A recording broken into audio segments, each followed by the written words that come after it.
Let's Fight a Boss, episode 173. Guys, we have such a special treat for the special 100 episode 73. I'm just going to turn you down, John. I'm sorry, everybody's ears. Okay. That was John. Okay, we'll start again. Brian G. song again. Let's Fight a Boss, episode 173. I thought that was good, but maybe there was something missing from the first time. I don't know, I liked it. I think... There was a cascade. I think maybe one more time. Oh. Let's Fight a Boss, episode 173. Okay. Oni, could you make them harmonize in the edit, please? Let's Fight a Boss, episode 173.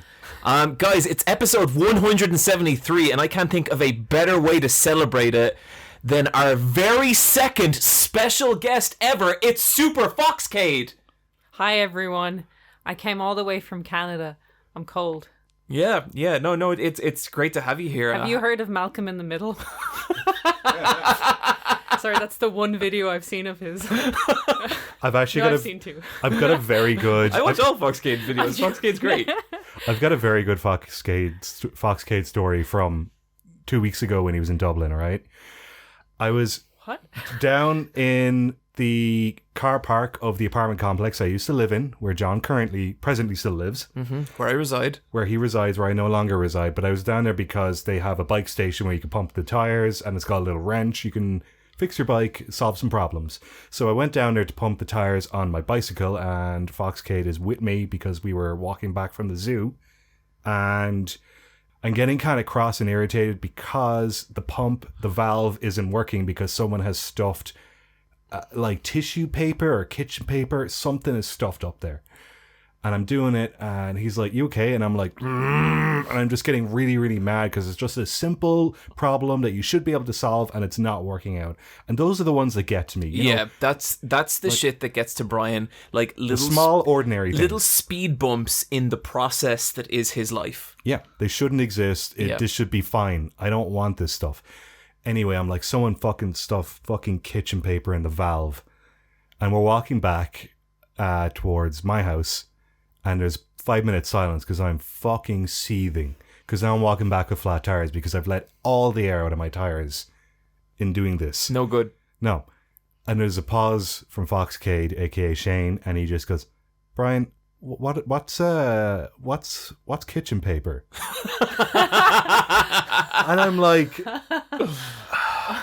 the paper that's in the kitchen. And he's like, "Oh, you mean paper towels?" And I'm like, "Yeah." Paper towels. Yeah, paper towels. So when I hear paper towels, my immediate reaction is, that's fucking stupid. And if you ask me to explain why, I cannot at all. Just like, I have no reason to believe that. I think it's maybe a slightly more sensible name than what we use. When have you ever seen towels stitched together? Yeah. Never. But just the fact that I was like, "Oh, it's the paper in the kitchen, kitchen paper." You fucking idiot. Shane. I remember when Wooly was here, I was walking him back one night, and we're up by the traffic lights, and it was the orange man. And Wooly looks up at the orange man, and then looks over at me with all the innocence in the world, and points at it while looking me in the eye and goes, "What is that?" It means you're either going to have to commit to the crossing or leave it till later. That means run. It means kind of go. Yeah, like hurry up. Yeah.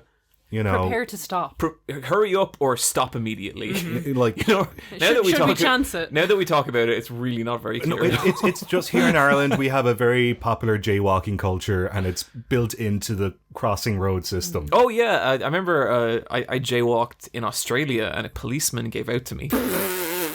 Fuck's sake! Yeah. G'day, mate. What you doing? Come over here, mate. Got me dingo. Got me didgeridoo. Guys, I've been thinking a lot about Ed Sheeran. Why? What do you do? Just piss John off? Yeah, but this is separate to that. You guys saw he did a music for Pokemon?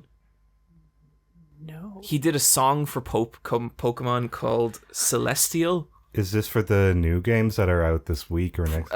This was a couple of weeks ago. Okay. Yeah. Because I know Post Malone did something like a year or two ago. Yeah, and that looked I know kind of Post cool. Malone. What the fuck is Post Malone? I hear that name, so I have no idea what it is. He's just a rapper, and he's got face tattoos, and he looks kind of Yeah, sleepy. he looks like a cartoon dog. And Is he any good? He did this Sunflower song for Spider-Man Into the Spider-Man, Spider-Verse. It's a good track. He used to live in a Minecraft house. Oh yeah, that's a stupid thing to do. Anyway, Ed Sheeran. So he wrote this song for Pokemon, and I guess if you think of a song for Pokemon that isn't the Poke Rap, what do you think that song should be like about? A Post Malone song. It should just be like ripping a fat vape with Gengar. Yeah, Well, that'd be pretty good. Yeah. but Yeah. also loving on women. Yeah. Yeah. Okay. And like maybe like 'Cause I think- looking for love with Bulbasaur. I think Yeah. when I think of a Pokemon song, it's like I guess you and your buddy, your little fucking monster buddy. You know. Yeah, That's what my head goes to. little fucking monster buddy. Yeah. yeah, Yeah. little guy. Yeah, I'm going to read some lyrics from Celestial. You see, tonight, it could go either way. Hearts balanced on a razor blade. We are designed to love and break, and to rinse and repeat it all again. You make me feel like my troubled heart is a million miles away. You make me feel like I'm drunk on stars, and we're dancing out in space. I think Ed Sheeran's fucking his Pikachu. Well, no, Razor Blade, Roserade. He wants to fuck the Rose Pokemon. Oh, that makes sense. Well, yeah, but like the thing is, he hasn't captured this Pokemon. He's like stalking it at the moment. Yeah, Yeah. he's watching okay. her. Okay. Yeah. Sounds like a kind of Pokegirls situation. You nodding, Niamh? You big fan of Pokegirls? I feel like that's have to appeal. As someone who doesn't like Pokemon, when I see people talk about it, it's always about the gym leaders. Oh, Niamh. Oh, Niamh, you sweet, innocent, precious Is it rose. not about You. the gym leaders? Pokegirls is a very different thing. What is a Pokegirl? It's like a reverse furry. a naked mole rat. What is a reverse It's okay. furry? Pokegirls is the equivalent of turning over a rock. This is the Pokegirls community. It's the equivalent of turning over a rock and finding a bunch of insects underneath. But all the insects have tits, and all these men want to fuck them. Perfect analogy. Yep. I'm just gonna let people go look it up for themselves. Enjoy. Yeah, I'm gonna look that up. Yeah. Yeah, John's gonna continue not giving a loot drop again this episode. He's just gonna kind of like subtly guide you, but he doesn't want to be Yeah. responsible. No, yeah, that's the thing. I take no. There's a reason there's no The Bizarre World of Pokegirls video, because no fucking thank you. No, I like thinking about like underneath a rock and there's a whole pile of woodlouse, but they just all have like massive tits. That'd be cool, wouldn't it? Yeah, Like- they're really cute already. It just make them better. yeah. Yeah. Woodlouse is fun a guys. pill bug for, I guess, Americans. I think some. Yeah, who yeah, calls them pill bug. Pill Yeah. bug. Yeah, like I know. like growing Pillbug up is a way cuter name than Woodlice. Woodlouse. with Louse. louse. Yeah, Growing up, I just used to call them like little pigs little pigs is cute. or roly polies because they Roly-polies. roll Yeah, up you into can make them roll up. Yeah, they're fun That's pretty good. and they like tickle you. When? Where? Well, I used When to, they crawl up your I, arms I, and stuff. I used to have like a box of them. I used to have a box too. Yeah. You had to like get a box of Yeah, you just woodlouse and leave them in your room, and then be like, oh, they escaped. yeah, and then your mom would get really angry. Yeah. Yeah. Your first pet would be a snail or a woodlouse. Oh yeah, Snails. Yeah, I had a pet snail before. Died pretty quick. I fucking love that guy. Yeah, little Bob.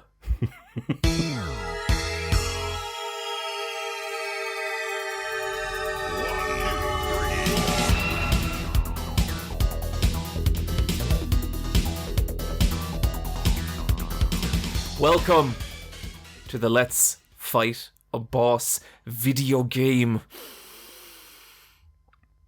podcast.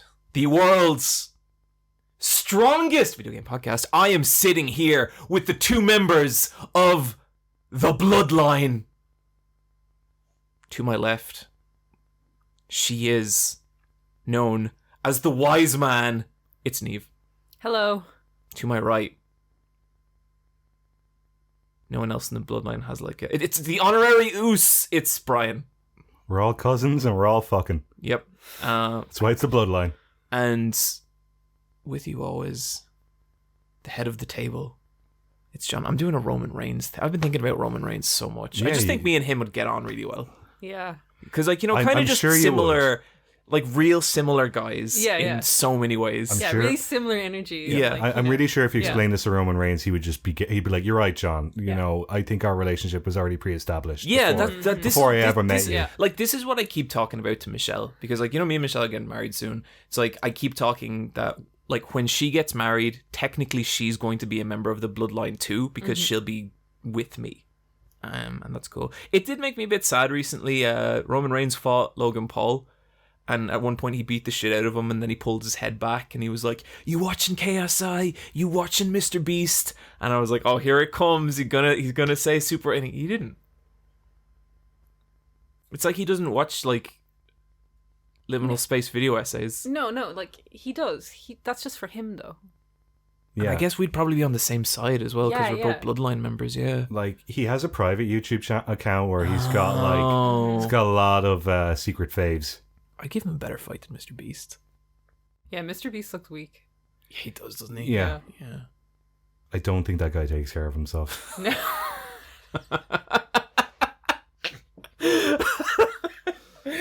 Oh, someone has already paused to leave an upset comment. He's fine. You don't need to defend Mr. Yeah. Beast. You don't need to He's try. fine. Yeah. I don't have any ill will towards As the a guy. fellow 30-something-year-old, you can just tell. Yeah. His back looks sore. you know when you see someone, you're like, they creak. Yeah. That's one of my favorite things about like when you haven't seen someone for 6 years, and then like especially in your 30s, and you see them, and then you're like, "Oh, buddy, it's been rough." It's really weird when you see people and their hair is thinning, and then you're like, "That's not me." Yeah. Yeah. Yeah. Getting old. How do we have such a young demographic? I don't understand. Either do I. No. We're prepping them for their future. Yeah. It's not good. Just gonna say it.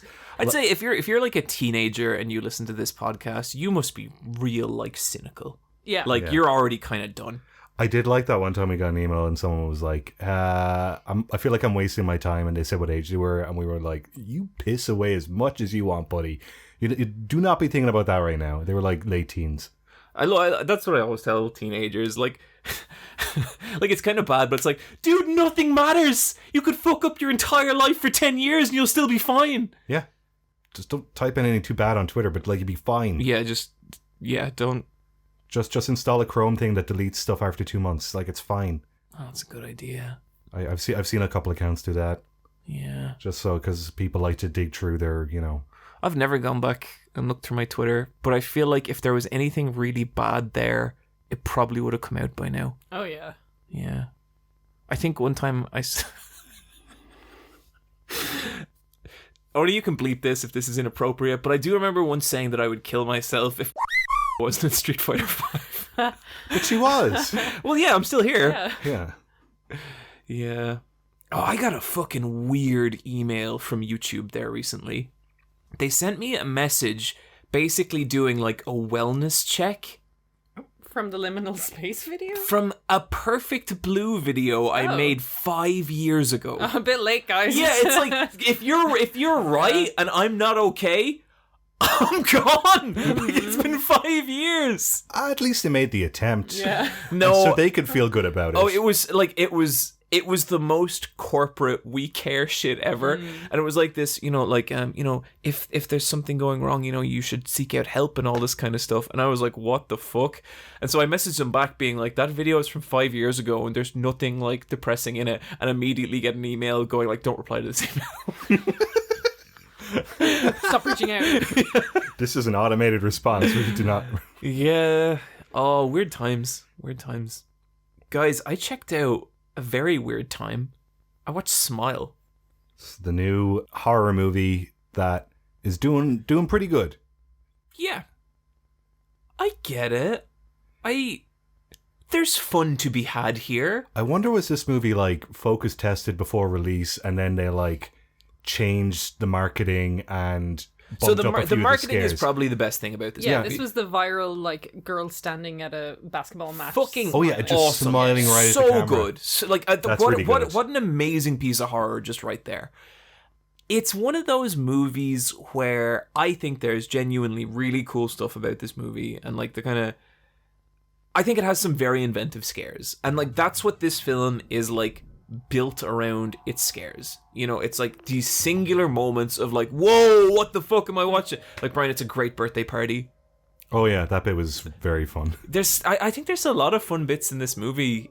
So basically the idea is that there's this entity that people see, and it will be like a person standing in a corner with a really, really creepy smiles. And in fairness, like, to the actors of this movie, some of them have absolutely fucking killer creepy smiles. Just awesome. You know the therapist, Brian? Yeah.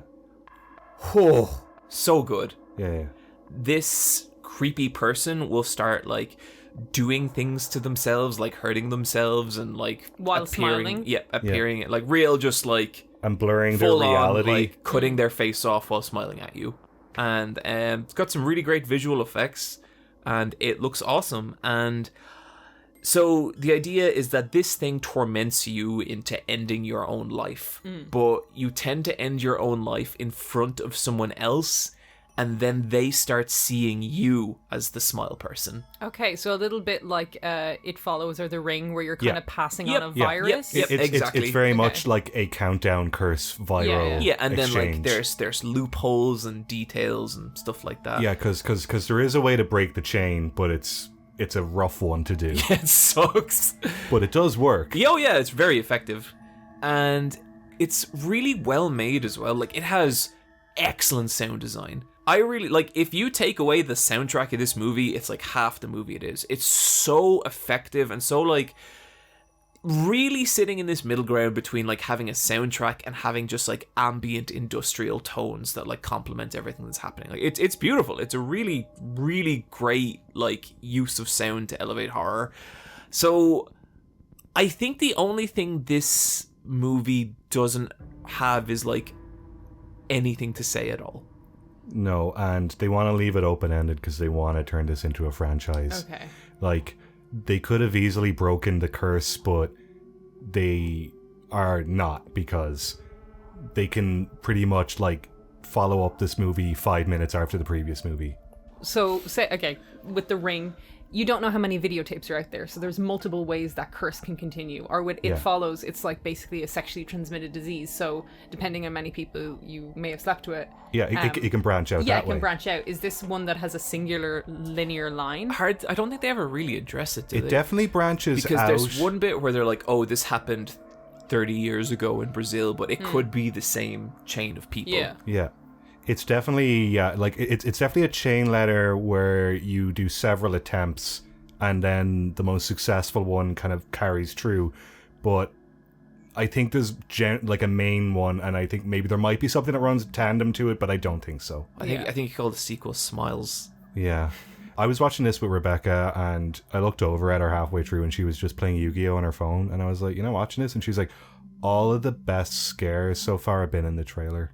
I think that might speak more to Rebecca's crippling addiction to Yu-Gi-Oh! Oh yeah, no, she loves Yu-Gi-Oh! Mm-hmm. But like the marketing where they had like paid actors doing stuff at like sports events, that's really good. But like hold back on that stuff in the trailer, because like the scares are good. There was a fair few things I didn't see in this trailer, like the birthday party and then the therapist and the reveal at the end. I thought was like there's a lot of stuff they just couldn't show in the trailer. Yeah. So what was it bringing thematically? So, okay, here's my problem with it. Because it's like, this is a movie that very much deals with the idea of, like, trauma. Mm-hmm. So, the idea is basically this entity traumatizes you into seeing it. And there's a bunch of crossover with, like, mental illness and stuff like that. And that's a very tricky thing for horror. Okay, so I watched a horror movie in the last year. I'm not going to say what it is because it's going to be a spoiler, but like there was a creature in the horror movie that very much represented mental illness, and the movie ended with them killing the creature, and it's like it's either, oh, we did it, we beat depression, which isn't how that works. It's cured. Or if this thing is like a personification of mental illness, well, you just kill the person, like, it's a very difficult thing to like cover in a meaningful way in a horror film. Not that you can't do it, and like I think people should. Like it's, you know, horror is about fucking exploring like the difficult parts of life in a lot of ways, and that is one. This film does not do that at all, and it really tries hard to link the monster to like the trauma of the main girl, and to me it really, really fell flat. Like, this is a B-tier B movie trying to have like something to say by like, you know, taking the idea of trauma and mental illness and trying to turn it into this monster, and it just, like, I don't know, Ryan, how did you feel? It felt very sappy at the end in a way where I was like, this is too convenient and this is going to have a rug pull. I was a bit underwhelmed by the end. It gets very like the Crooked Man character in one of the Conjuring movies. So I was okay. I liked that. I liked all those visuals and stuff. I thought those were fucking great. There was a cool bit where the mouth opened. There's a really great creature design at the end of this movie, and I saw that and I was like, okay, this is fun. It's like a fucked up like evolution of like a Tim Burton drawing. It's such a horrible creature that it nearly starts to look a bit comical. Yeah, like it nearly looks like a Muppet made of guts. Oh, cute. Yeah. I do like there's one bit where it's like the main character who's played by Kevin Bacon's daughter. Amelia Bacon. What's her name, Brian? Smokey Bacon. I can't remember. She's like younger than us, but she looks so tired and distressed. I thought she was in her mid-40s. Yeah. But she's in her late 20s, and I just felt really bad. She don't feel bad for Kevin Bacon's daughter. No, yeah, her dad's Kevin Bacon. She was good, but like there wasn't a whole, like, she didn't have a whole lot to work with. Her boss is Cal Penn from Harold and Kumar. There's a bit where he rips his face off. Oh, that bit's good. That was fun. Yeah. So there's a bit where she's talking to her ex, because her ex is a cop and he has access to like the database with all the murders and blah blah blah. And so there's a bit where like she's in such a ridiculous situation at this point in the movie, and she is 100% believing what's happening to her, and it is happening to her, but she has to convince her ex-boyfriend, and so it just does like a jump cut ahead to them in the car, and then she's like, and so do you believe me? And he's like, you know what, yeah, sure. And to be fair, he is game, and he is gonna support her even though he's got his doubts, but he clearly feels bad for her. And I find those bits always interesting in horror movies, where someone is in some sort of like, when someone is in a paranormal situation in a horror movie and you're trying to explain this to like someone who's just like a normal, or not a normal, but you know, not experiencing completely unaffected by this and was just eating a sandwich. That's kind of what I love about the original It, when it's like the children are like, there's a magic clown murdering us, and their parents are like, no, I think you're just sad about your brother. Yeah. I don't know, like, if people want to check this out, like, it's fun. Like, watch it with someone else who likes dumb horror movies. Oh yeah, because there's really fun, creative scares. It's definitely a group watch. It's not one I would like. You really need to sit down and think about a lot. That birthday party scene, though. That's so good. I like that bit. Since we're talking about movies, like horror movies, where there's kind of an ambiguous theme, you guys have seen X. I have not. Okay. I was talking about it last time. Well, I was more so talking about Pearl. Pearl's really, really good. Okay. X is okay. I watched X recently, and I was just like, what are you trying to say? So this movie starts off with a whole pile of young 20-somethings, and they're making a porno. And it's like in the 1970s. Sold. Late 1970s. Yeah. And aesthetically, it looks like it. Yeah, it looks like it. It looks like a 1970s exploitation movie. It kind of has that vibe. It looks like Texas Chainsaw Massacre, and it's borrowing heavily from it. Yes, exactly.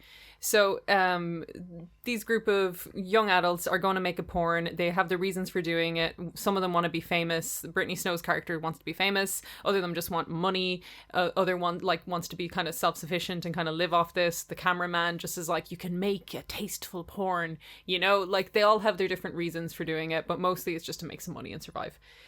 So they rent a cabin off an elderly farm couple's land. And the whole movie is basically, aren't old people gross? That old lady is so horny. Yeah, and it's like, isn't it gross that an old person would want affection and sex? Aren't they disgusting? What if you put Niamh, two elderly I'm agreeing people with everything you're saying, but together? I don't understand this voice. I think you'd probably find it scary since you're afraid of elderly people. Okay, I'm not scared of eight. Okay, look, I want to address this because this has come up too many fucking times recently. You just said it. I'm not scared of old women. I like old women. They're very funny. Mm-hmm. Do I want to bone them? Doesn't. I watched the Blair Witch documentary when I was little, and it made me scared of witches. Okay. Witches specifically. If you're an old lady, if you're like 70 and you're a huge elfabber, me and you got no problems at all. If you have magical powers and you turn into a fucking weird creature in the full moon or something, then I don't really want to have anything to do with you. Other than that, old women, cool with John.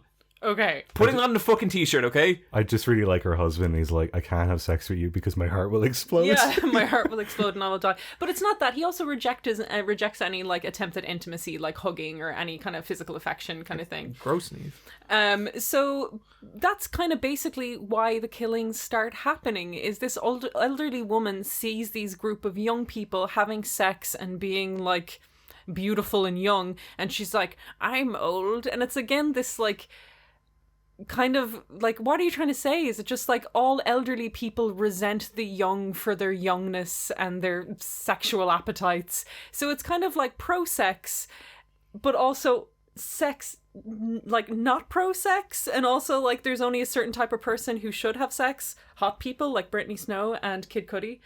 Kid Cudi's in it. And like because it's kind of it's basically hagsploitation, which is like, yeah, elderly women gross, the genre, and they also show a lot of like bodies in it. Like it's very like erotic.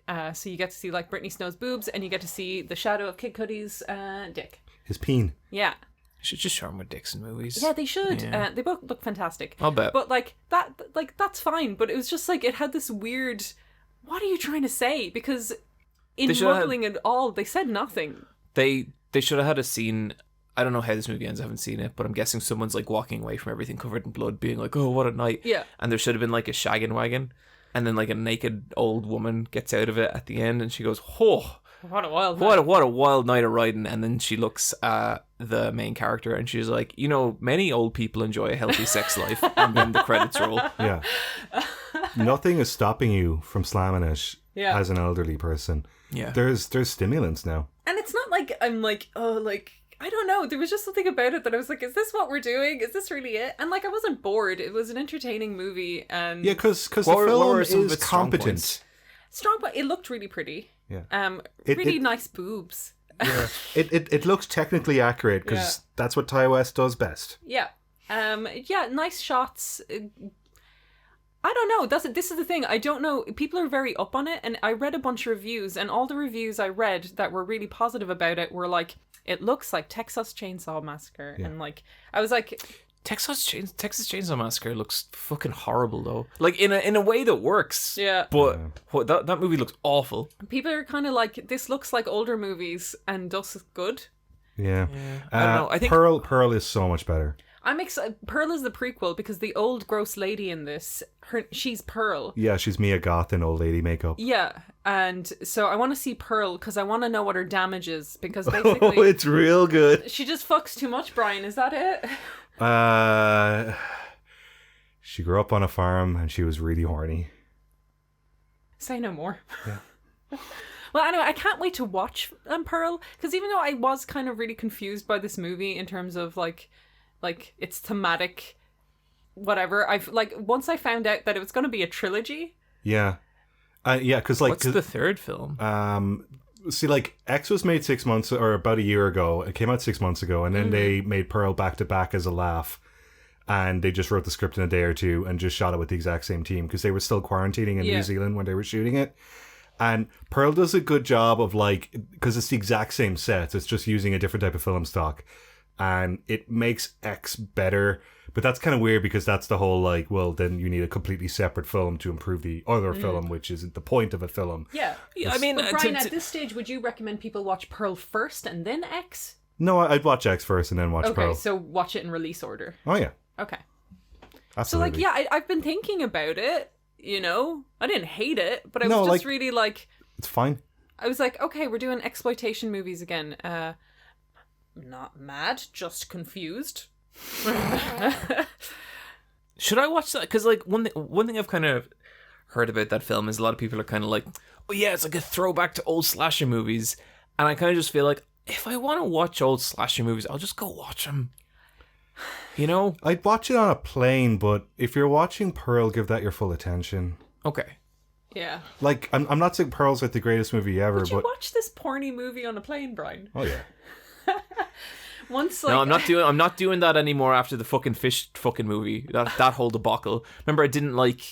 But that's because you watched a re-edit of it, cut for Airplane. I but didn't that's know. also a beautiful, gorgeous I movie. didn't know she fucks the fish. It was just a boring movie about a woman making friends with a fish. You've got to download the proper version, put it on your tablet.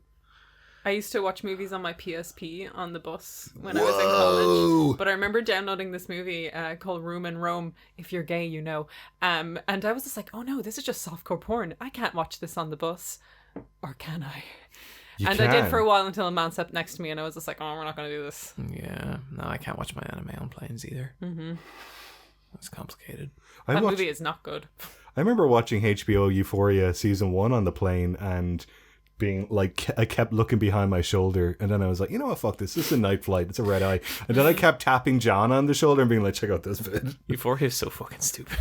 Like, it's fun, but it's so dumb. It's ridiculous the amount of money pumped into that show. Oh yeah, it looks deadly. It looks so good. Oh my god. Oh, Brian, nuts. Tell us about Confess Fletch. Confess. It's actually, so it's Confess Fletch. But I didn't want to put it like that in the docket because then you might be like, Brian, you watch Confess, or do you want to talk about Fletch?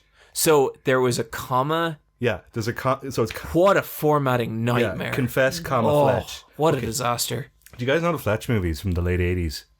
No. They start Chevy Chase. Oh, how's he doing nowadays? Good? I think he's game for the Community comeback. Is that a movie or a season special? But they're going to bring. I thought nobody wants to work with him anymore. Yeah, but you know, time heals all wounds, John. Chevy Chase, I'm sure, is just counting his money from all the vacation royalties he gets. Okay, he was in these 2 detective movies at the turn of the 90s, so late 80s, early 90s, called Fletch and Fletch Lives, I think what they were called. And these are detective movies, but they're comedies. And there's been a recent resurgence of the whodunit genre. For better or worse, you've got Knives Out. Yeah, so you've got the Knives Out films. You've got the original Knives Out, and then you've got Glass Onion, which is out in a couple of weeks. You've got 2 Poirot movies made by Kenneth Branagh, which I like the costumes of, but they're very obnoxious films. There was Murder on the Orient Express a couple of years ago, Yeah. wasn't there? Yeah, And there was a then- remake that was bad. Then Death on the Nile came out a couple months ago, probably maybe a year ago now. And then See How They Run just came out. So sometimes they're detective movies, sometimes they're investigator movies, but they're whodunits. And I love a good whodunit. And so Confess Fletch is I Am Fletch, who is a private investigator / ex-journalist. He's played by John Hamm in this version. And this was... I love John Hamm so much. He carries this movie. He's so good. This movie was in pre-production hell for the better part of 2 decades. At one point, it was going to star Zach Braff. Remember Zach Braff? Wow, yeah, they really got an upgrade That's with, a fucking with John Hamm. Yeah. Brian, would you just talk about Zach Braff for a minute? I would not trust JD with my health. I just think that he's too busy thinking about Kid and Play and MASH and other subsequent nostalgia bombs. And he cannot do it on his own, for he is no Superman. What I love about Brian's relationship with Zach Braff is he just has this extra like 20% hatred for him, because you know, they like, we were talking earlier about like how Brian gets worked up by things that like upset his process. Not that much else will really, like, I don't see you until very much at all, Brian. No. But even just the expression on your face right now talking about Zach Braff, like Yeah, you're not happy. No, it's kind of like when you talk to a dude that's like a little bit red-pilled and they kind of get a bit antsy and they're kind of like going down an angry tangent. It is that feeling, isn't it? Yeah. Yeah, but I'm like Like, that you know, about... the suffragettes movement in the first place.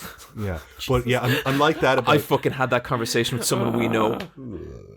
Yeah, but I'm like that about Zach Braff in general. And I know Florence Pugh broke up with him, and I know you're not supposed to be kind of like, but I was a little bit kind of like, Do you not want to listen to his podcast with Turk? I do like Donald Faison, who played Turk, and he was... Fake doctors, real friends. Well, that's nice. But no, I don't want Zach Braff to be in the zeitgeist of pop culture anymore. You just done with him? Yeah, just own him. I'm sure he's a nice human, but I'm sick of his fucking face. I think he kind of came up when like it was kind of it was around the time of the OC. So he came up on that like skinny nerd boy wave, where like nerd boys weren't really like hot yet, but they were charming. Yeah, and that should be enough. Yeah, and that show ran for way too long. Scrubs did. I don't know. I'm not sure if anybody ever saw the last episode of Scrubs. Like, it aired on television. No, definitely apparently nobody saw it. Like, I don't know anyone in the history of the I've never human... seen it. You know, like, you know how people know, like, the story of the boy who cried wolf? Like, that is, like, a normal thing that people know. Nobody has ever seen the last episode of Scrubs. Yeah. I remember the human world. Like, the person who edited it hasn't seen it. I remember this. I remember what to me is the last episode, because I was like, well, I'm never watching this show again. Was when it's like the whole episode. It's like when he's teaching like a younger class, and the whole episode is them being like, wow, he's such a good doctor, and like, oh man, such sad stuff happens, and you watch people die, but he doesn't let it get to him. And I'm sorry, audience, I can't really do this for you, but like, there's a bit where like at the end of the episode, someone's like, oh, Dr. JD, one more thing. And he goes, whoa. And he's crying. And that's like the emotional kicker of the episode. And it's so bad. But hell, man, I loved early Scrubs. I had such a crush on Elliot. Same here. Oh, she's brilliant. I Sarah wonder how Chalk. she's treated now, because I was reading about one of the writers who is going in court currently for sexual harassment, dear, rape, and all of that stuff. That was in the writers' room, and seemingly the writers' room of both Scrubs and Victoria's closet was just like hell on earth. Well, she's like, Elliot was like super sexualized in those early episodes, like really, really sexualized. I'd be curious to go back and watch. I hope she's doing okay. Is she the mom in Rick and Morty? Yeah, she is. Yeah, because I'd always be like, why do I find the mom in Rick and Morty so attractive? And that's why She's a great voice. she's such a good voice. You love a cartoon, John. Yeah, but yeah. John loves a 2D titty. I mean, come on, that's not fucking like we all know what we're doing here, right? Like, I mean, like look, just look over there. Look at those fake. Yeah, They're 3D, John. Yeah, but like, fair point, Niamh. Yeah, if, they're anime figures. if someone has lines around them, John's like, oh, nice edge work. You can keep going, Brian. Nice cross hatching. You actually think cross-hatching I do is like how those very nice. curves taper. Yeah. Look at that Bezier edge.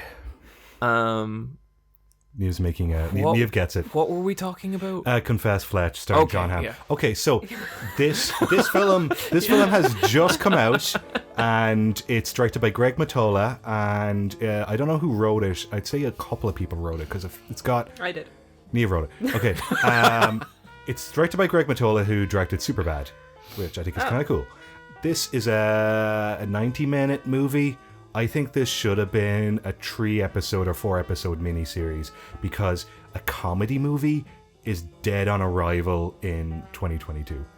Why is that? Because comedy movies have now blended with superhero movies, and that's where you go for chuckles. What was the last comedy movie that you saw that you really liked? Blades of Glory. Blades of Glory is pretty good. I watched a Seth Rogen comedy from a year ago called American Pickle that I really liked, where Seth Rogen plays a contemporary Seth Rogen, and then also plays his great-great-grandfather who was preserved in pickle brine for 100 years. That's really funny. And they have a bit where they explain why he was preserved, and everyone agrees that was acceptable. And it's just about like an old Eastern European Jew in New York versus, you know, a contemporary Jew in New York, and the cultural clash of them. Mm-hmm. And it's a fun comedy. There's some... Booksmart was the last one I remember enjoying. Yeah. Oh, Booksmart rules. Booksmart's great. And Olivia Wilde is continuing to make... No, she's not. Oh my god. Don't Worry, Olivia Darling. Wilde, how did she just... She made a new movie called Don't Worry, Darling. Yeah. And it's basically, if you don't know anything about movies from the last 25 years, you're going to be shocked by all the twists and turns. Otherwise, you're going to guess the movie in the first 5 minutes. It's just like, how did she go from Booksmart to this this train wreck? Don't Worry, Darling is not a good film. Maybe it's something Michelle watched and was like, no, it's not good. No. Confess, Fletch. Turns out, good film. Yep. This is one of these movies where like it has the dialogue energy of something like Arrested Development, where everyone's talking super fast back and forth, and I think I'm going to rewatch this movie again because I missed a lot of dialogue or like a lot of the witty jokes the first time around.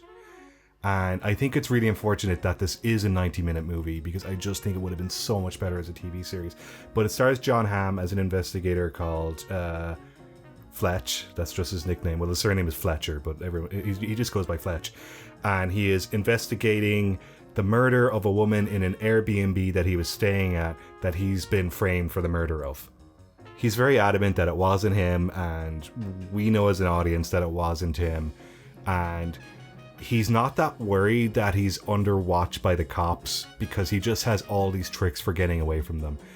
So he does this thing a lot where he keeps getting Ubers. And so at one point he's getting tailed by the cops and he's in an Uber and he's going through like an underground tunnel, and he goes to the Uber driver, hey, do you have a sick bag there? And he's like, no, get out of the car.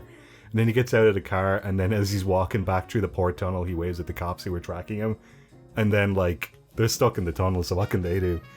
And every time he gets out of an Uber, he pats the window and goes 5 stars. Except for one time when he goes 4 stars, and I don't know why.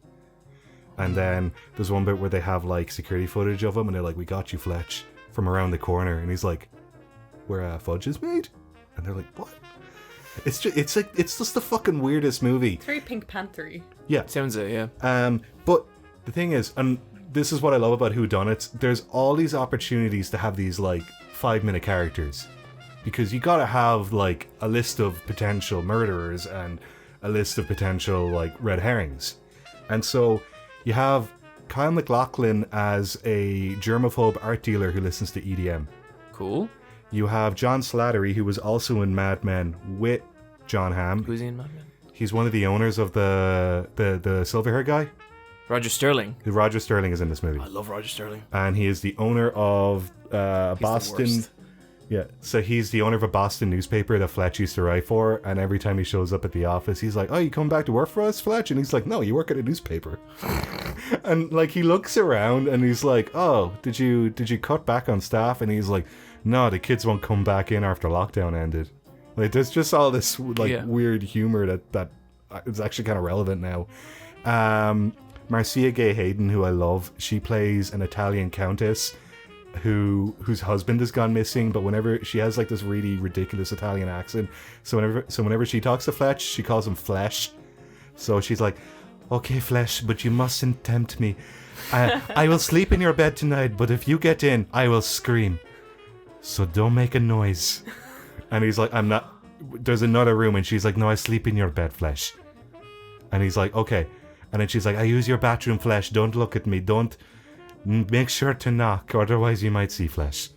He's like, see Flesh? It's kind of how Brian talks to me when we're alone. Yeah. That's why he's so good at it. Yeah.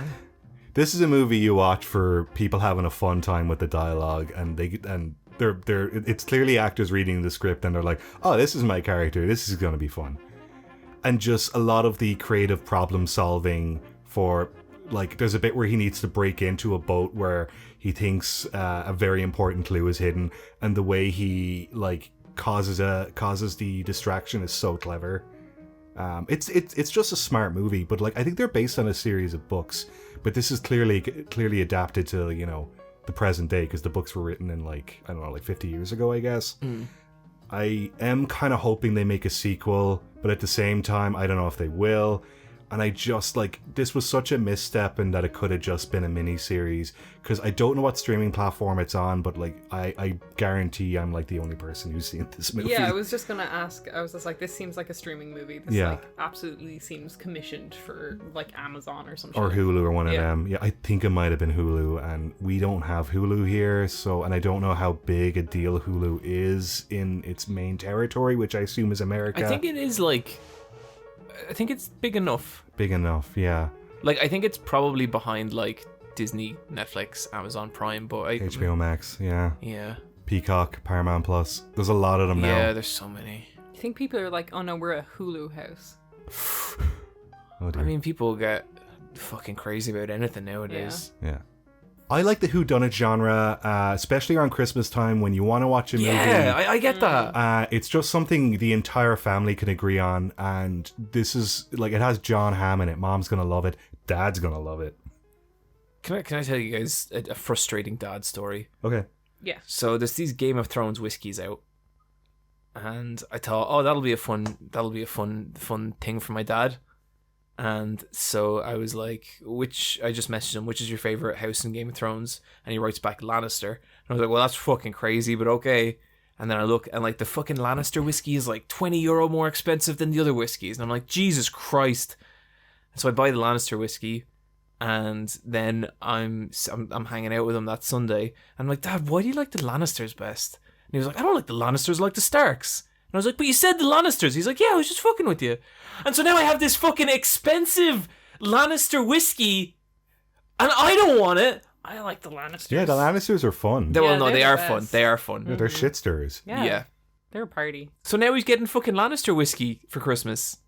Well, that's what his little joke cost him. Yep, Yeah. that's that. I said this to him. I was like, you don't know yet, but this has hurt you in a way that I can't fix now. Do you want to tell this? We can call it this if you want, but do you want to tell the story about how you got him a charity donation as a Christmas present one year? Oh, we don't have to cut this. Me and my dad have a kind of antagonistic relationship, but like purposefully so. Like we're both in on the game, and we will kind of see who can subtly get under the other's skin. Like, Niamh, they're so fucking weird together. You think me and John are weird together? John and his dad are fucking vicious. Yeah. And so one Christmas, I was like, what is the gift I could get that would piss off my dad the absolute most? So I bought a goat for a starving village in his name, and he lost his fucking mind. Really? He was so mad. It was so perfect. He was like, but where's the goat? I was like, it's with the village, Dad. And he was like, so my gift is this paper. You got me paper. And I was like, no, I got you a goat, Dad. And he goes, John, I can't eat the goat. I can't have it as a pet. I can't smoke it. You didn't get me anything. It was beautiful. It was like my favorite thing I've ever seen. You should get him. You should plant a tree in his name. He'll love that. I could, but I don't want to go. I don't want to go to the well. I've got to come at him from a different angle. He once took me up a mountain. Look, it doesn't. It's the fucking burger joint. Yeah, that people can track that story down elsewhere. But yeah, Lannister whisk. See, this is what I go when it happens when I try and be fucking earnest. Yeah, it doesn't work. No, it doesn't work. There's always some sort of self-sabotage between the pair of you. Yeah, fix it and fuck it. It's why you're so well adjusted. Yeah, that's what I think. Do you want to explain that story? Or will I say it? You can say it.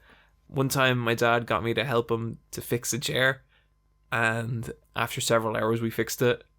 And then I was like, we're a great team, Dad. And he goes, yeah, fix it and fuck it. Never forgot. Do you guys want to start getting into like real just dad trauma? You want to dive in there? Because personally, I don't think he's into this whole YouTube thing. Doesn't he check your stats every day and put them in an Excel document? Yeah, he does. Well, not every day, every week. Oh, okay. It used to be every day. Now it's every week? Mm-hmm. I told you about my dad and the Jaffa cakes, right? Oh, God, yeah. What a story. Mm-hmm. Niamh, I think you and your dad are probably like exactly as weird as me and my dad. You've definitely told it on the podcast Yeah, I've before, probably but tell told it again. you It's can, not a long story. No, people can track that down as well. My dad's finally admitted that he doesn't think Elon Musk is cool anymore. Oh, that's a victory for you. Elon's still cool. So up until about 6 months ago, my dad was like, yeah, but he's doing a lot. And now he's like... No, he's not. He never did. No, and I'm like, he's an entrepreneur. My dad was like, well, I'm an entrepreneur. I really like it. And I was like, yeah, but an entrepreneur is just someone who gambled their way through business and got lucky. Now he's been dealt a bad hand and it's completely his responsibility. I like doing impressions of Elon Musk. If only we could, make it so you can fuck the women robots. Yeah, that's, I think yes, that's my Elon Musk impression. That's pretty That good. was pretty good, yeah. I love He's like eating way too many edibles. That's why he sounds a bit like... Have you guys seen Asian Elon Musk? No. Okay, I'm gonna link you guys. Okay. It's just a guy who looks really like him. Oh, I've seen things like that. I've seen one where it's like Walter White if he was from like Saudi Arabia, but he's like, he has the same goatee and like hat, like the pork pie hat that Walter White has, but it's like a Middle Eastern dude. Okay. Oh, and he just cut this band. No, yeah, just cut it. Just cut that. No. Real quick, I guess just to mention it, I want to talk about the newest season of Rick and Morty. Why? I don't talk about it still that much. going? I really like Rick and Morty. I think it's a great show. I get the stupid fan shit behind it. I don't think it's like it's just a fun cartoon. And like the newest season's kind of interesting because like it's really evident that there's like so many teams of people writing Rick and Morty, because you watch some episode and it'll be the best shit you've ever seen, and then you'll watch an episode and it'll be like the most pop culture reference obsessed garbage, like just crap. But there was one episode this season I really liked, and the way Rick and Morty is, it actually has a pretty like interesting continuity in a bunch of ways. But basically Rick's daughter Beth, she's like, I don't want to be a housewife in previous seasons. I hate my fucking family and I can't do anything. She's a horse doctor. Yeah, she's a horse doctor. So Rick cloned her. So there's two of her. And one of them can basically go off and be this space revolutionary, having this fucking wild life. And the other stays with the family. And you never know which is the real one. And there was an episode this season where Space Beth came back to visit. And she starts like hanging out with regular Beth. And they really get on, and they just really get each other because they're the same person. And then they form a romantic relationship together. Oh, yeah. And it's really weird and sweet and good. And it turns into this really like cool like story about like self-love and acceptance and stuff. There's kind of a stupid bit at the end that I didn't like, but like it was like this weird sci-fi kind of meaning to it, you know what I mean? Like it was fucking cool. It was really, and that's what I like when that show does. It will take like a scientific theme and do something interesting with it, and then the other half is literally they will just keep saying, like, there's one episode, and here's how little I thought of this episode. I can't fucking remember it. It's like this episode where it's either a bank heist or something like that. And it's like they just keep being like, yeah, bank heist. And that's the joke of the episode. Okay. And that's not it. Like my brain has literally deleted it. I can't remember because it was that meaningless. I don't know. Rick and Morty's kind of sucks, and it's kind of great. It's just a roll of the dice what you're going to get. They're going to keep making it anyway, so it'll be okay. Yeah, and like it's still good. Like when it's good, it's totally worth watching. And then when it's bad, it's like it's just so evident that there are completely different people touching every episode. The last episode I watched was from 2 or 3 years ago, and it was the toilet episode where Rick has a private toilet in this other dimension that's like this beautiful like vista. Do you know the one I'm talking about? That episode sucks. See, I thought that episode was good. Well, maybe you'd like the bank episode. Yeah, I do like bank heist, and I do like when people say it a lot. Yeah. But yeah, it's good. Brian, we watched One Piece movie, Red. We did. Yep. It's been 2.5 years since the last One Piece movie. Sounds about right. I don't remember a thing about Stampede. So this one's a real interesting One Piece movie, Red. This came out in the cinemas in Japan like back in July, I think, maybe July, August. Right. And so they've done a really quick turnaround with the Western distribution of this movie, and I think it's even dubbed as well with Funimation. So they're getting this movie out there quickly because it's an event movie by the side. Like it seems in Japan it's doing really well box office wise, and because like because this movie is a musical as well, and the music is great. Oh, it's so good. It's a genuine. It's got some genuinely good tracks. Mm-hmm. Some real bangers. I do like this kind of recent trend of like you're not waiting a year or two for this anime movie to come out over here. It comes out pretty fucking quick. And they didn't do a once-off screening in Ireland. They did like a couple of days in a row, which is a huge improvement. So that's kind of the standard now. It was the same with Dragon Ball Superhero. It was the same with Jujutsu Kaisen movie. It's the same with Demon Slayer movie. Yeah. Mugen Train was out for like a week, I think. Yeah. Which are all pretty decent, except Superhero sucked. I had a friend get angry at me for my review of Superhero. I don't know why. We saw it in the cinema in IMAX, and there was a good chunk of people there. Sitting next to my friend Keith, and he goes, "This is a better turnout than Dragon Ball Superhero." Do you know what the crazy thing is? Like, it was a better turnout than Superhero. It was way smaller than Jujutsu Kaisen. Jujutsu Kaisen at like 3 p.m. on a Wednesday was packed. And this wasn't like release day or anything. Fuck? I think when it comes to One Piece, I think some people think you might need to have a lot of knowledge to enjoy the movies, where Jujutsu Kaisen has such a smaller... Which is fair, because entry. this movie would be completely nonsensical to someone who doesn't have a pretty in-depth understanding of One Piece. Because like at the start I was like, there's some accessible stuff with the new character and all that, but then by the end it really depended on you having like knowledge of characters from 2006. Yeah. And like I'd still think you could have a okay-ish time with the movie if you didn't know anything about One Piece. Like, it is fun and it looks great. Yeah. But wild. I really liked the new new character. Uta? Uta, yeah. Okay, so the Straw Hat Pirates go to a music festival. It's basically like an outdoor cinema, except everyone parks their boats in this big giant like harbor, and then the stage show starts, and it's a woman who's a cross between like Lady Gaga and like Hatsune Miku. She's kind of like a hologram, but she's also just like got ridiculous outfit changes. Yeah. And she's doing all these weird like spectacles, so you're not sure what's real and what isn't. By the end, that's kind of the point of the story, because she has a devil fruit power, which is the Sing Sing fruit, which seems to be a very abstract power in that you can do whatever the fuck you want. It's kind of like a catch-all. Yeah, but you can do whatever you want once you're in a dream? Yes. Yeah, it's a weird one. And Luffy recognizes Uta and goes, "Oh, that's my childhood friend Uta. She's Shanks' daughter."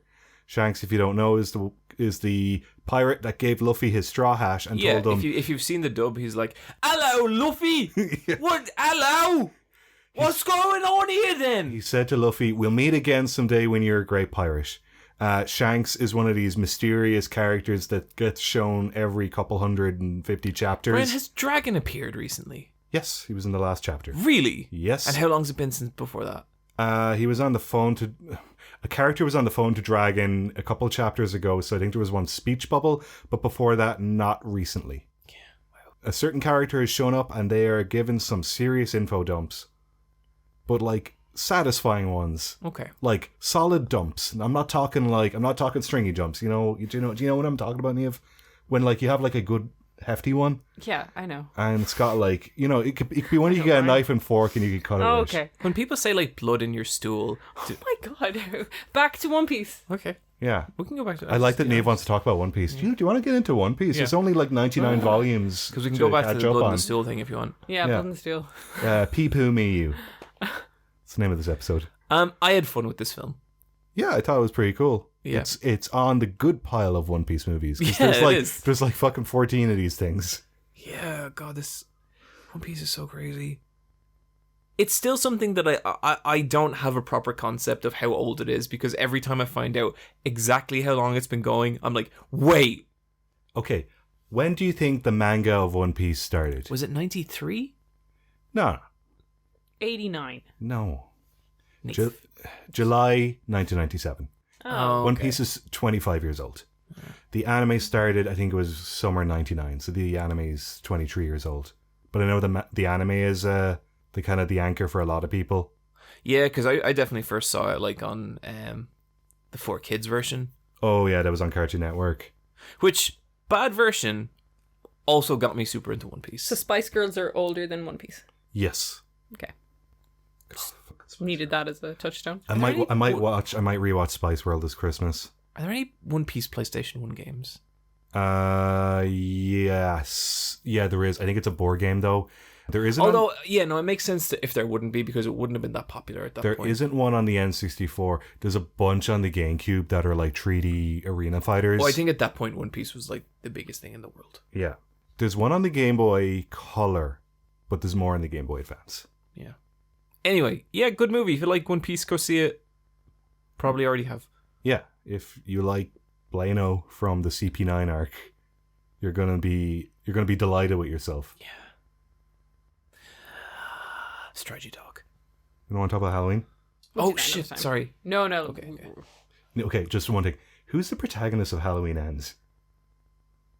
Corey. I know, right? Yeah. Protagonist and the antagonist. Yeah. I actually kind of enjoyed the last 10 minutes, so that was fucking... I kind of like it. It's it was weird. Nuts. It's a weird movie. Okay. Cool. Yeah, it's not cool, but it's cool. Gotcha. Strategy talk?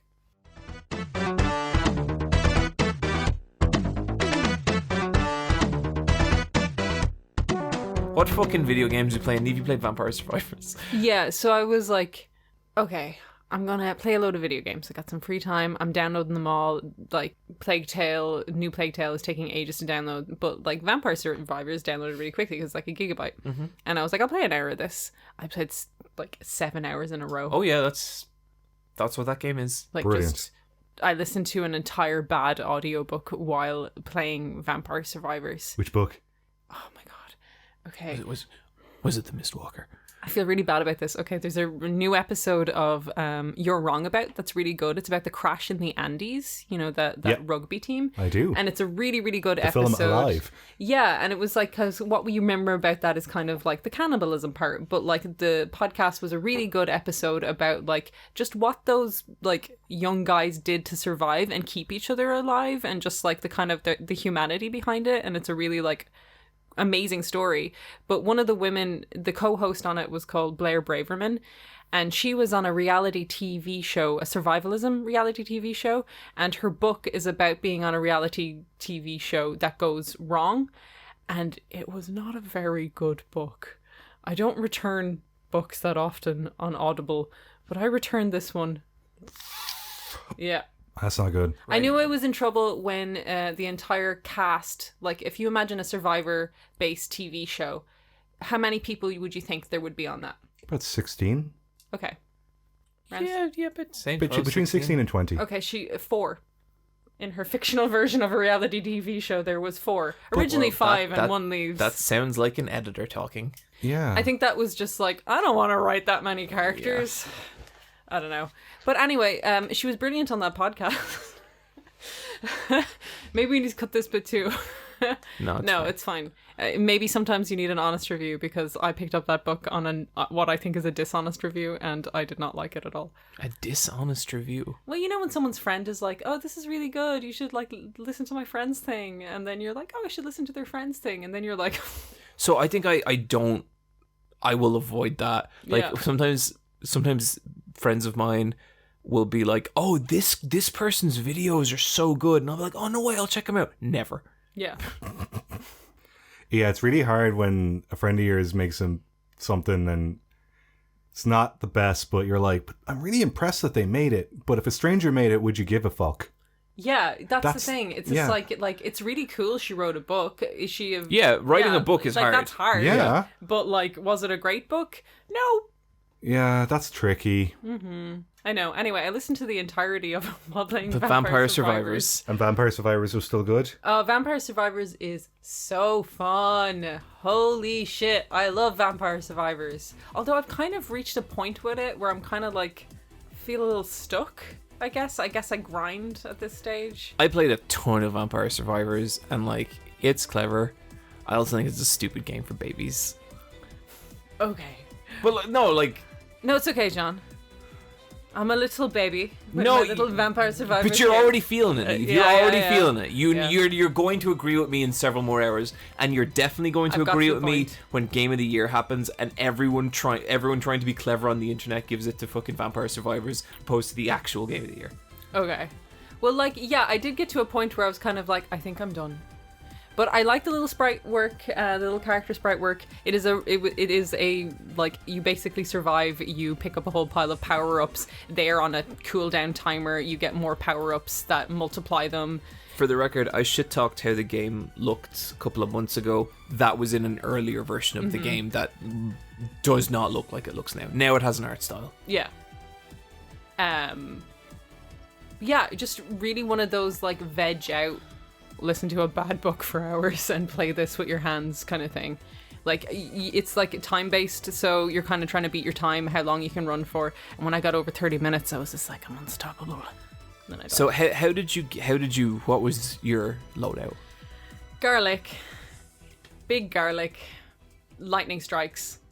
Really? Lightning strikes? Okay. Lightning strikes. They kind of clear some stuff up to you. Then either fire, like fire wand, or just axe, like throwing the axe, and then just like souping up your your laurel, which is like gives you a bit of invulnerability. Yeah.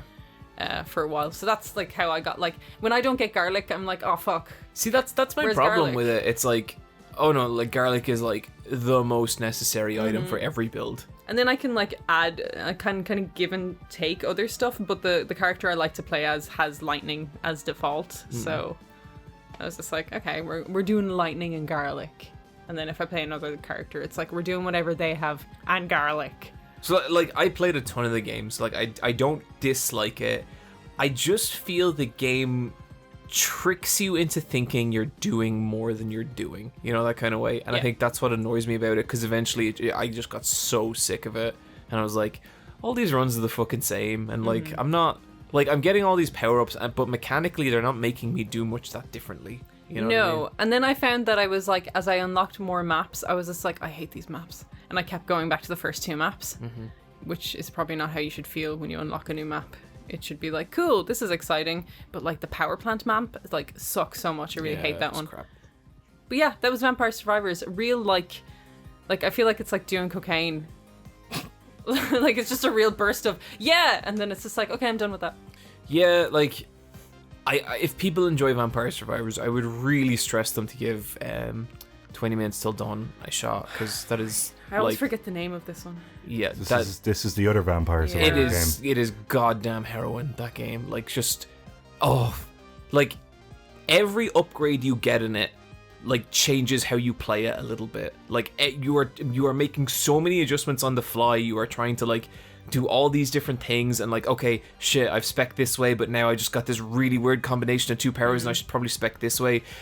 It has like just this layer of strategy and mechanics that I just do not get from Vampire Survivors. Yeah. You got that parallel stacking. Oh, Brian, let me tell you about the parallel stacking. What Vampire Survivors does have that 20 Minutes Till Dawn doesn't have is just a better name. Yeah, 20 Minutes Till Dawn kind of shit. Yeah.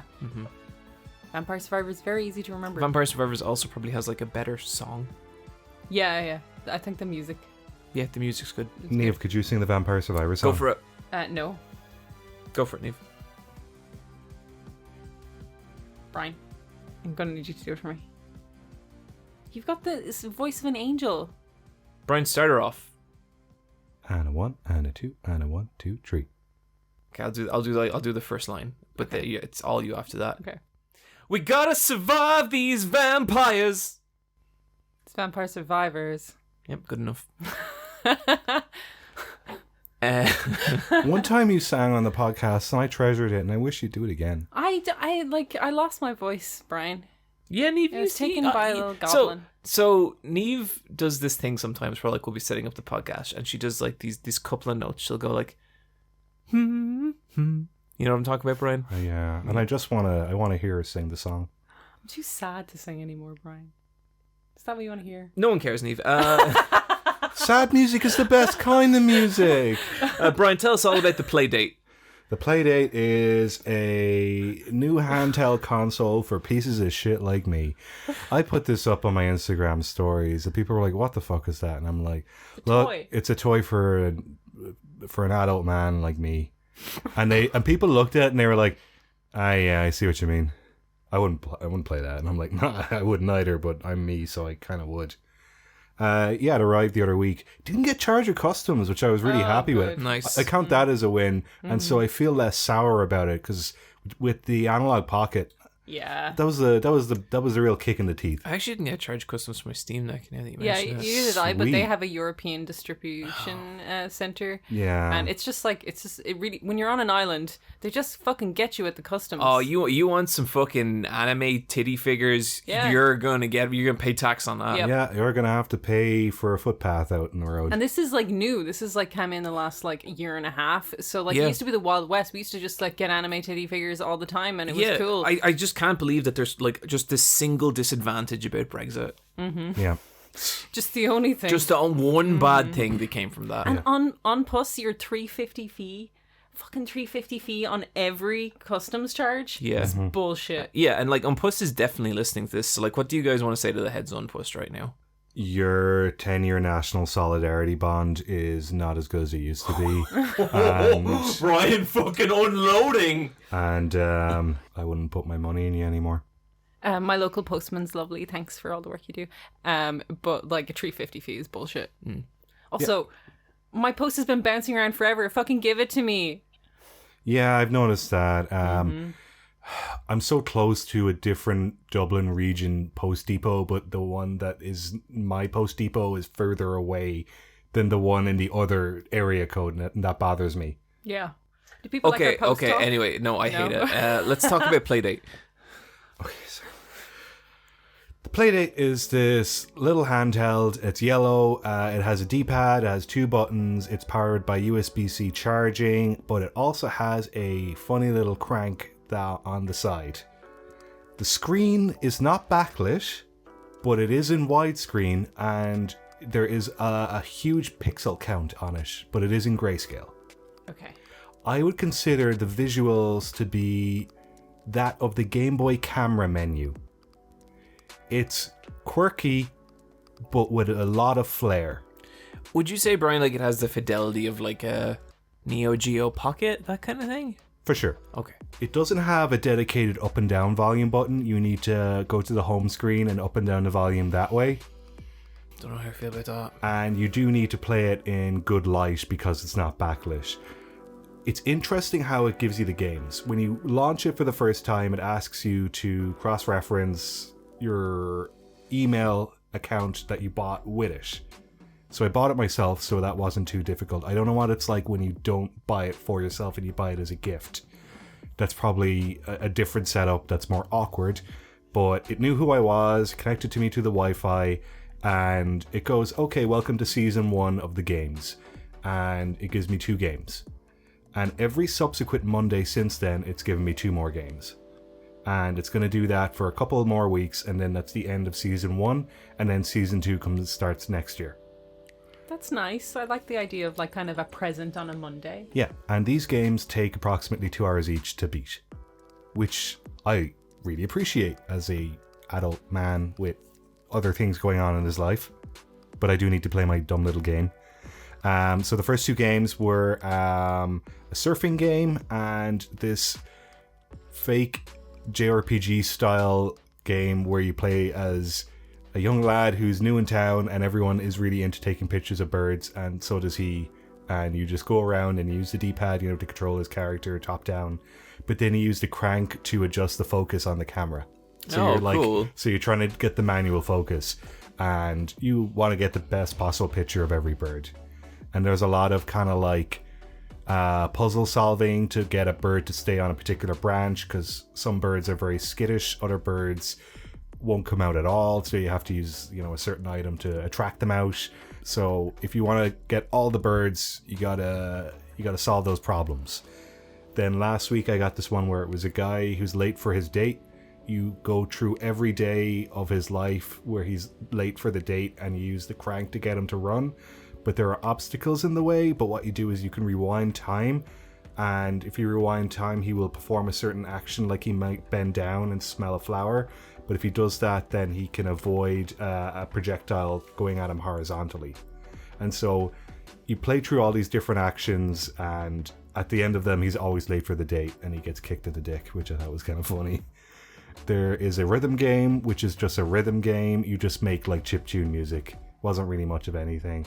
There's 2 new games that got added this week, but I haven't touched them yet. But one of them is apparently like a puzzle solver, but it's a dog who does... Let me just see here. Sorry, Oni. Can you just tidy this up a bit? No, Oni, just leave it the way it is. This is Brian's lesson for not being prepared. So there's one game here called Lost Your Marbles, which I've heard great things about. And then the other one is... Yeah, I love the name of this. Pick, Pack, Pop. It just seems to be a puzzler, like a match 3 puzzler, but the sprite art is super cute. Oh, that's cute. What a cute dog.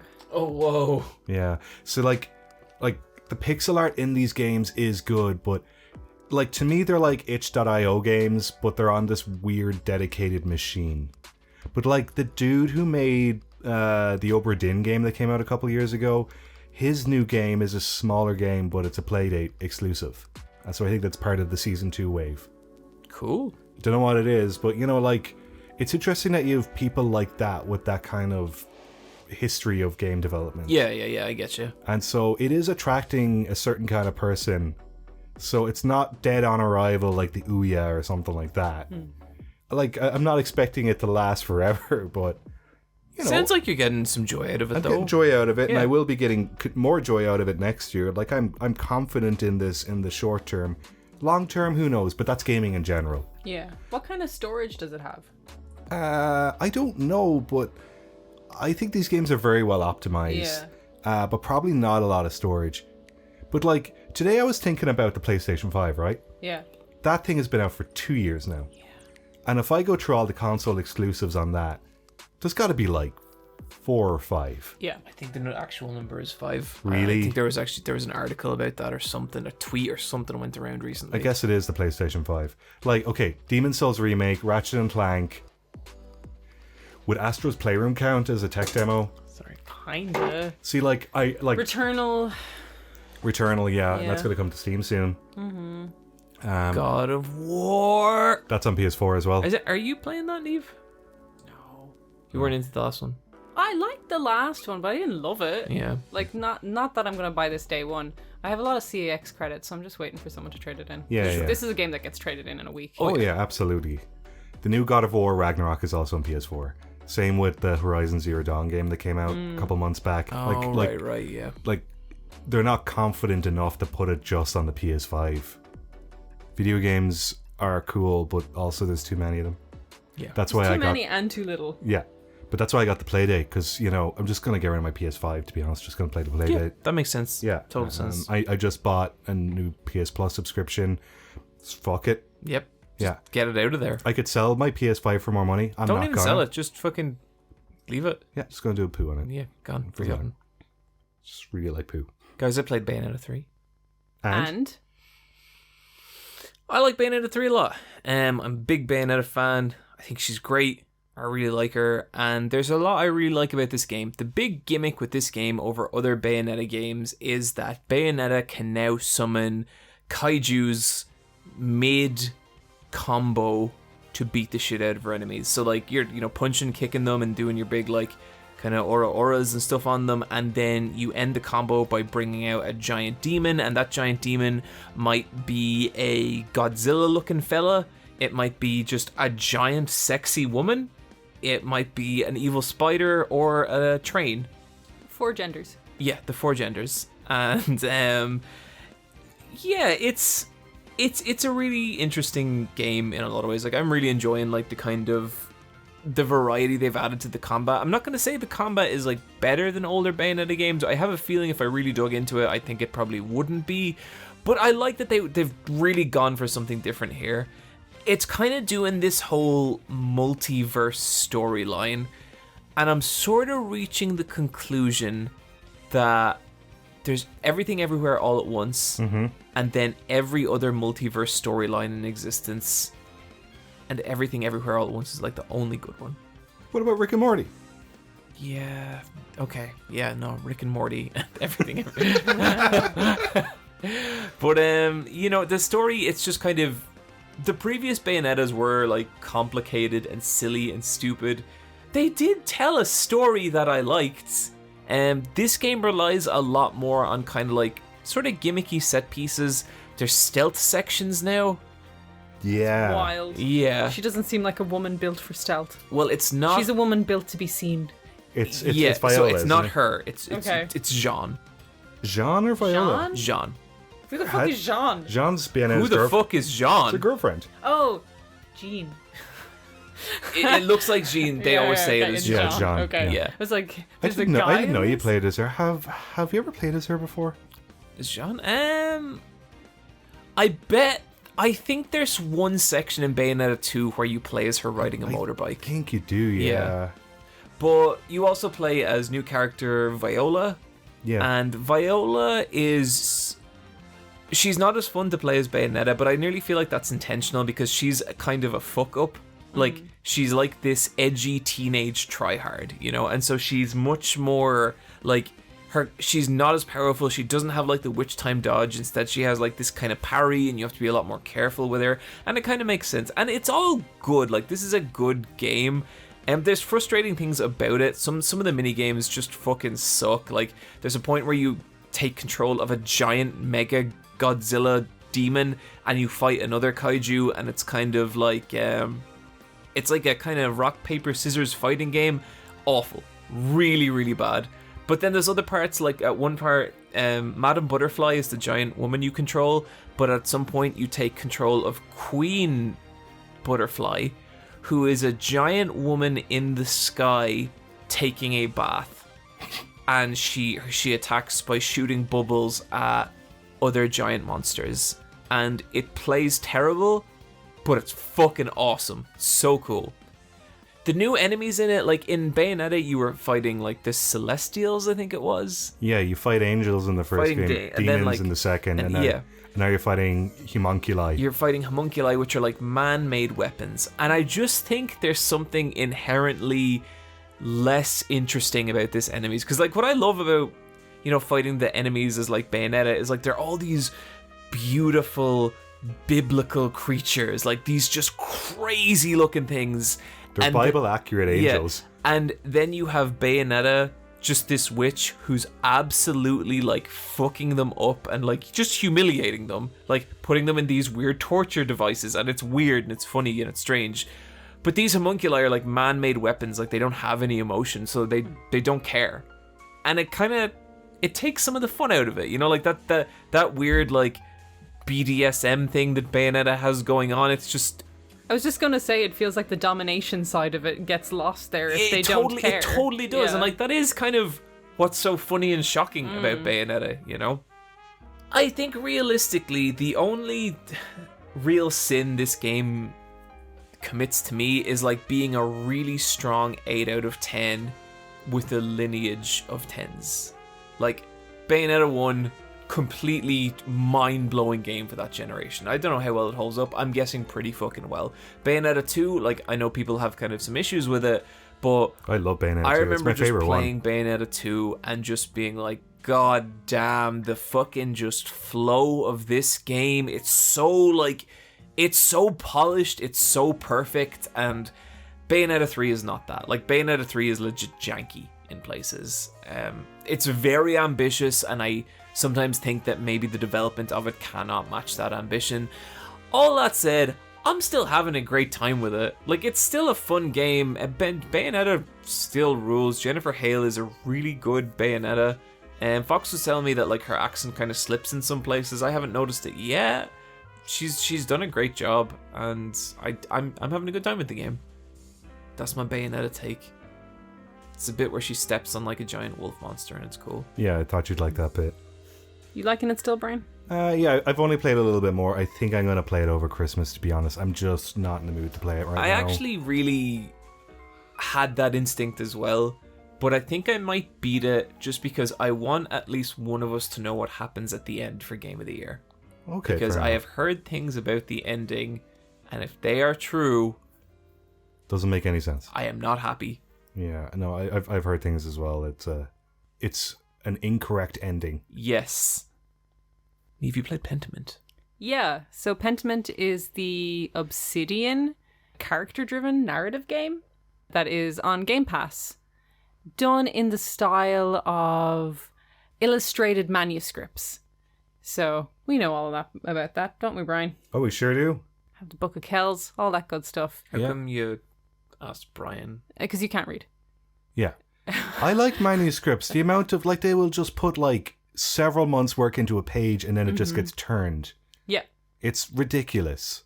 So this game is done in the style of old manuscripts, old like woodcuts, that kind of visual art style, and so much attention has been brought to that part of it. Like, it is gorgeous looking. The illustrations, like, you know the way animals look really fucking weird in manuscripts? Yeah. So, like, there's, like, pigs in this because you're on a farm and, like, the pigs, like, look like those manuscript pigs. Oh, those weird, like, deformed boars. Yeah. There's a comedic look to them. Yeah. It's a really good, like, dog playing a violin on one of those pages. Yeah, like, there's some really nice, margin work for, like, the menus and all of this. And I guess it's because it's before perspective as well. Yeah.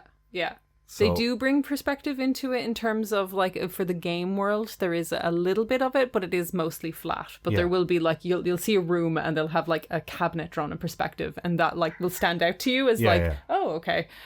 So the art style of this is kind of why I came to it, because it's just...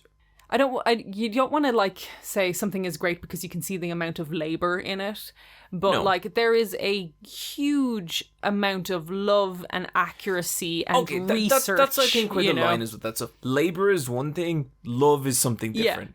Yeah. It seems very considered. It's super considered, and it's, like, cut out, like, kind of puppet penny animation, but, like, gorgeous. Like, there is a 3/4 turn for this character for when he's running. And like, there's, like, nice material movement, and there's just really nice acting, like really subtle acting.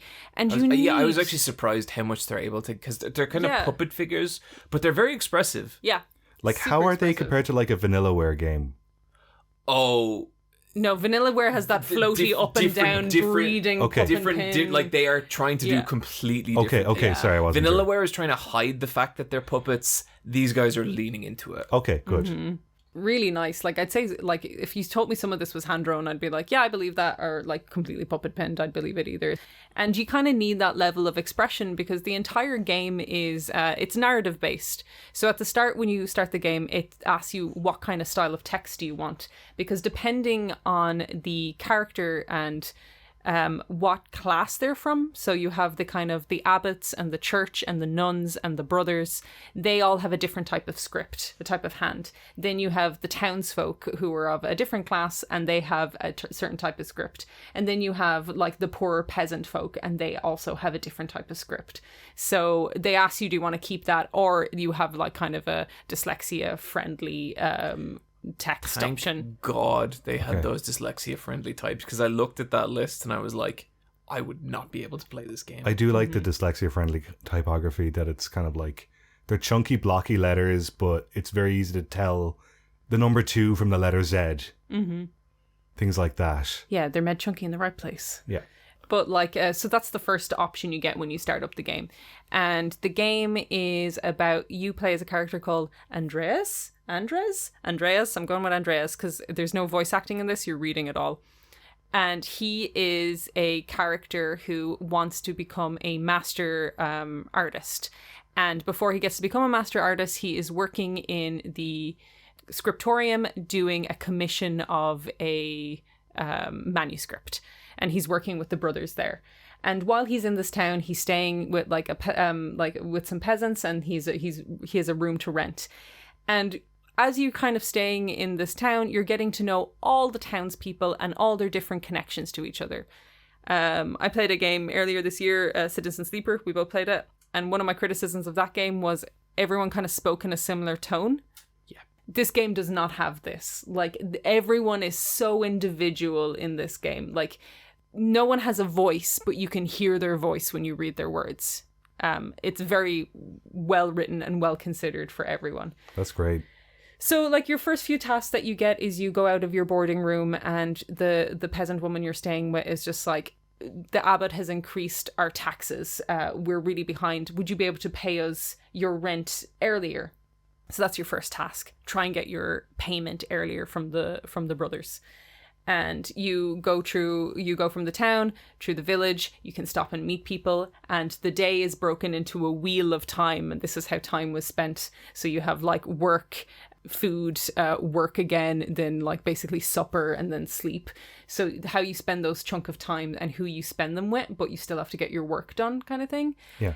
So you're choosing who to talk to in the village, and that will come into play later on, because the people you've invested time in, you'll obviously get more information out of them. They're like, if you're chatting to them, it'll come up like, they will remember this, and you're like, oh shit, what did I say? How will this like fuck me up later on?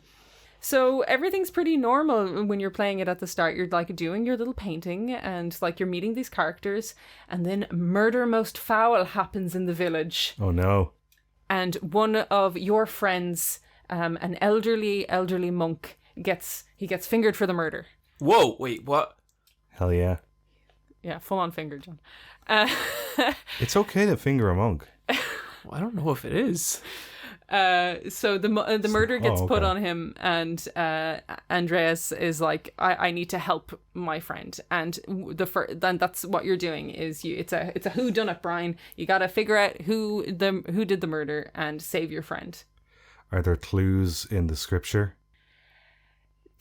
You will find a device that has a key in it that one of the monks was finding, and you have to go to the library and try and get in there because the nuns keep the library. Fucking nuns. And find a book in there that will give you a cipher. Oh. So there's loads of little ways to solve this and, you know, pin it on someone else. Yeah, I was really, really, and still am very entertained by it. When you start the game, you're given a few options for your character, like where they came from, and kind of what their proclivities are, like what they studied in college. So, like I said, my guy was he was a hedonist, he's a party boy, and he's good at medicine, and that helped me in certain parts. But like it also and I studied the occult, which helped a lot. Yeah. So it was just like interesting to see where you would get like kind of benefits for what you picked. And the game seemed very big when I was searching, because I was like, oh, I wonder if I didn't have this, what I would do to get this information. Writing's great. Style is fantastic. I'm enjoying it a lot. I sat down to play a couple of hours with it, and much like Vampire Survivor, but it engrossed me in completely. Like, I really was drawn in by it. So this is a very narrative focused, kind of Western RPG style with great dialogue and a murder mystery. Yes. Do you know if it had any inspirations? No. Oh, really? Really, Niamh? Because I know for a fact that one Disco Elysium had quite the influence on this game. Oh. Oh, that's that game John won't. Yeah, that's the boy game that you like, the lad game? That's a really sexist thing to say. John and Joe Rogan love this game. Yeah, yeah. Brian, Joe Rogan's you fucking game of the leave year. Joe Rogan out of this. Yeah, I think this game seems cool. Like I played like the first half an hour, and then I started to get sleepy, because you know when you play a reading game and you're sleepy. Yeah, it was that. But like I had the murder shit hadn't even come into it yet, and so like I don't really have any big thoughts on the game. I'm not super into, I guess, like the setting and the time period and stuff, but it sounds like that doesn't really matter. If you're interested in that time period, there's loads of stuff in it. Like the town that they're in kind of has been, it's this time where Christianity is taking over from paganism. Mm-hmm. So a lot of the peasants are still into their pagan traditions, and a lot of the church is trying to stamp it out of them. There's like a rise in taxes. So like there's a lot of like stuff that is time period specific that bleeds into the narrative and bleeds into motives for why the characters may have done what they have done. Right. And because you are a painter, you're kind of in between two worlds, where you're kind of like, you're not part of the church, but you're not a poor peasant. Right. Yeah, But the you church can- is commissioning you. Yeah, so you're kind of moving between them because you're also like you can help pay for the peasants and stuff like that. So you have a bit of fondness with everyone. And there's like really interesting stuff that comes in with gender because like women can't inherit their homes if their husband dies at this time. One character gets made homeless and like they're like, is that one of the motives, for example? And it kind of goes into stuff like that where Andreas wants some gossip, and the best way to get the gossip is the peasant women who are dealing with wool. And he can't go inside the building because he's an unmarried man, so he has to chat to them through the window. Oh, I mean, that's fair. Yeah, absolutely. Makes perfect Them's sense. the rules. Yeah. Them's the rules. There's little gameplay segments, like I had to pick up wood, and little gameplay happened where I had to snap the wood at the right length for an old lady who was very particular. And then with the wool, I had to, the mini game with like kind of doing the wool the right way. So all the mini games, the portions of gameplay are really tied into what you're doing narratively. There's a section right at the start where you have to like scrape ink off a page with a rock. Yeah. And it felt like good, Yeah. That's cool that they make you do that, and you're not just. It's not a piece of descriptive text. No, yeah, It's an action in the game. And it really brings you part of it because like when it was in the gossip thing, it was like you were doing it in between the pieces of gossip. Yeah, So yeah. it was like it was It's fun. much more engaging then. Yeah. Yeah. I think Brian, if you would probably like it. This is why you need an Xbox, Brian. Oh, I got the I don't know. Playdate. I played a bit of this game and I was like, Brian would fucking hate this. Really? Yeah. I'll take a look. I thought you'd like it. You like history. Sometimes Okay, maybe I'm wrong. Do you know what a Pentiment is? No. Did you do art history? I did. It's like when Well, a Pentiment has 5 sides, so what's it? this is like when you do a pre-painting. Sometimes when they figure out there's a painting under a painting. Oh yeah. That's what a Pentiment is. It's like the thing underneath the final thing. Yes.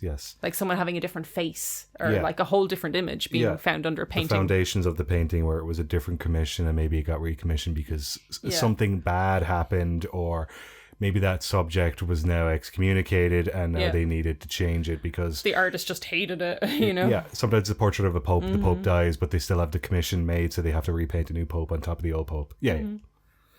But yeah, I really enjoy it. I think if you like stuff like Citizen Sleeper or that lad game that John really likes, Call of Duty.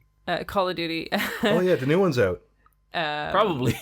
you'll probably like this. It is a text-based game. It is a character-driven dialogue choice game. I have seen a bunch of people say like, oh, if you like Disco Elysium, you like this, and then vice versa. So yeah, it seems like it's like that kind of narrative RPG is back, which is cool. Yeah, I will eventually play Disco Elysium. I don't think worry. you'll like it. What? I'm not Really? recommending you play it. No. Okay. There's a guy on the Discord who'll buy you that game for free. It's kind of sad. No, that's lovely. It's not. They know who they are. If you ever get in like a convenient spot to play it, Niamh, give it a go for sure. Like you might love it. I don't know. When it comes to Game Pass, then I'll play it. I mean, that seems like that'll happen, right? yeah, This guy, if this mysterious benefactor wants to get me an Xbox code. Yeah. yeah. All I'll say is he better not be a fucking member of my church He is. organization. You know who it is. Well, couldn't be one of mine. It's one of yours. Impossible. I won't listen to this. Brian, you played the OlliOlli World DLC, Void Riders, and the Finding the Flow. Is this all the same game?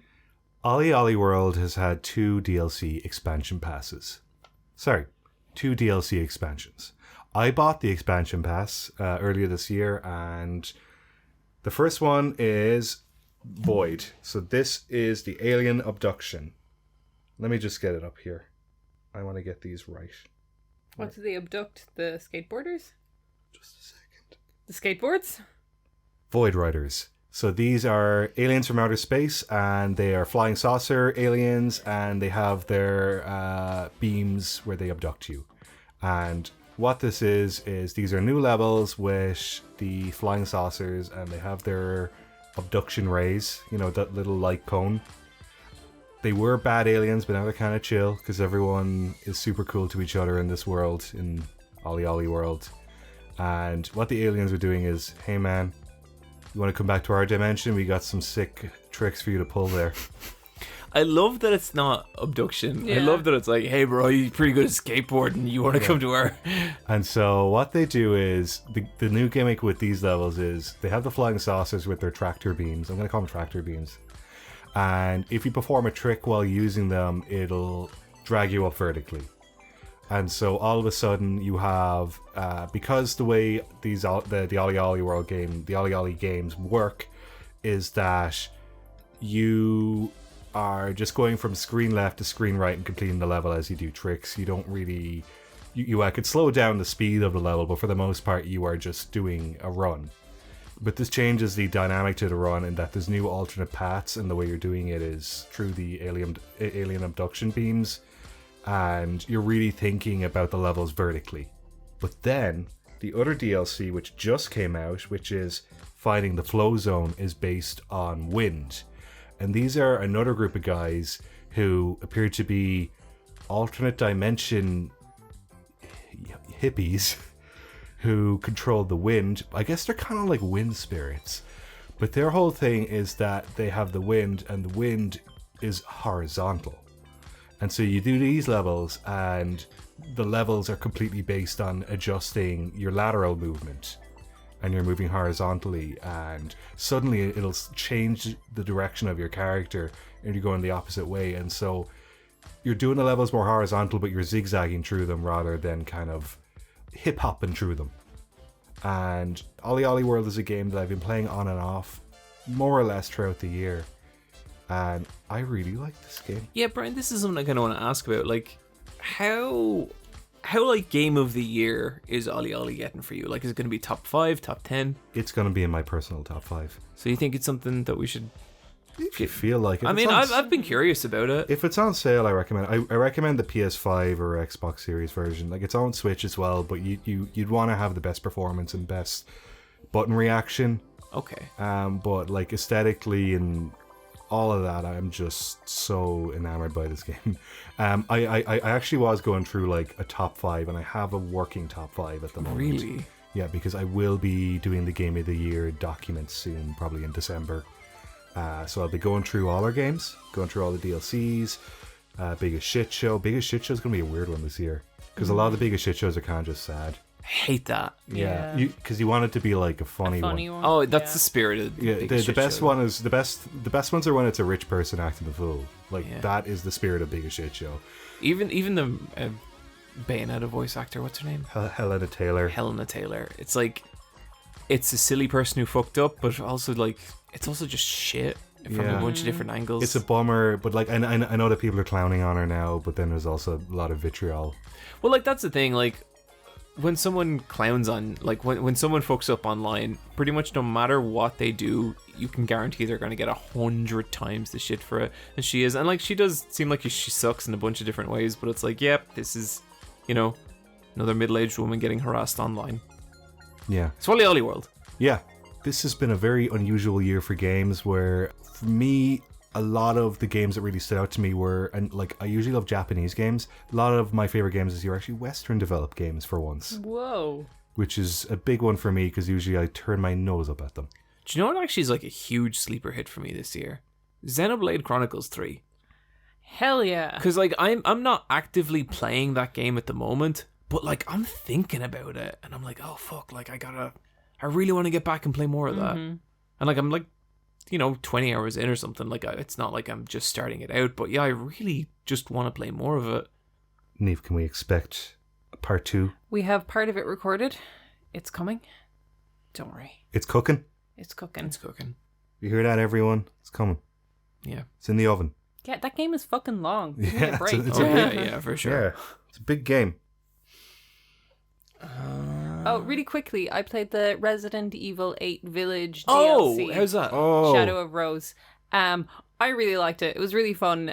You get to play as Ethan Winter's daughter, Rose. If you finish the original, if you finish Village, you will see adult Rose at the end. There is a little bit, and she's wearing her dad's jacket, and she just kind of wants to be a normal girl.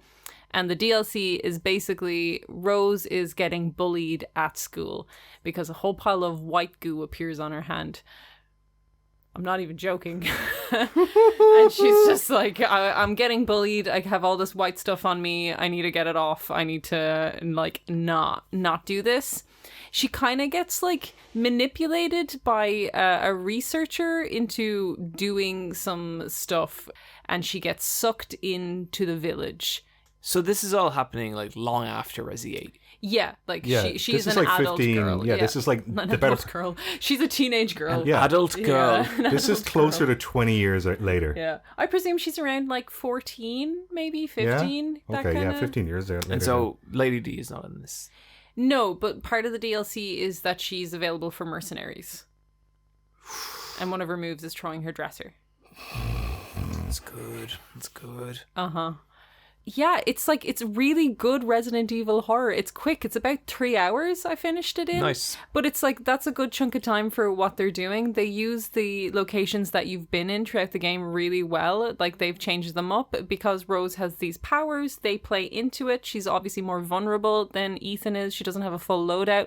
She gets a gun and she gets a mysterious friend who is sending her messages just to through glowing text that's kind of guiding her. And like, she's having a little conversation with these glowing messages, and they're leaving her ammo, leaving her a gun, and she's making her way through. There's some good scares in this. Like, she starts to, the first thing you find, I'm not gonna spoil much of this, but I will spoil this first thing, so if you don't want to hear it, stop listening now and skip around 30 seconds. But she hears knocking on a door, a cell door. And in Resident Evil fashion, you figure out how to open the door. And she opens the door and she pulls out a young woman from there, and she looks at her, and it's her. And turns out they've been making a lot of roses. Oh, nice. Oh, that's fun. Brilliant. And like, you know, like this DLC does a lot of like, there was a bit of retconning that happened in Village to kind of connect it stronger to 7. They do that more in this as well. Like they do a lot of like folding 7 into Village, which I thought was pretty fun. But also I can't help but think, like, because 7 has such a strong relationship to the Mila Jovovich movies, and just the idea of like multiple clones of a girl, you know, that's very Alice. Just saying. There's a lot of stuff here that's very movie relevant, and I quite like that personally, because I don't hate those movies. I don't hate those movies. I like those movies. They're great. I They're a like, fun fucking time. I don't think I had a bad time watching them. Yeah, sometimes John to me he's like, I fucking hate those movies, and like, and then he's like, and I never want Niamh to know about this, so don't tell her. I hate those movies and I hate Niamh. Is that what you say, John? I don't say I hate those movies. He says I hate those movies, but I love Niamh. That's not true. He hates Niamh, and okay. he loves those movies. I don't hate Niamh. I just like, I don't have any feelings towards her at all. Like, just nothing. Yeah. Like, she's just a nothing person, you know? Like, you think of Niamh and it's like, yeah, I guess. Welcome back, guys. Yeah, welcome back. Yeah. Oh, I broke her. I got her. Oh, that was really funny.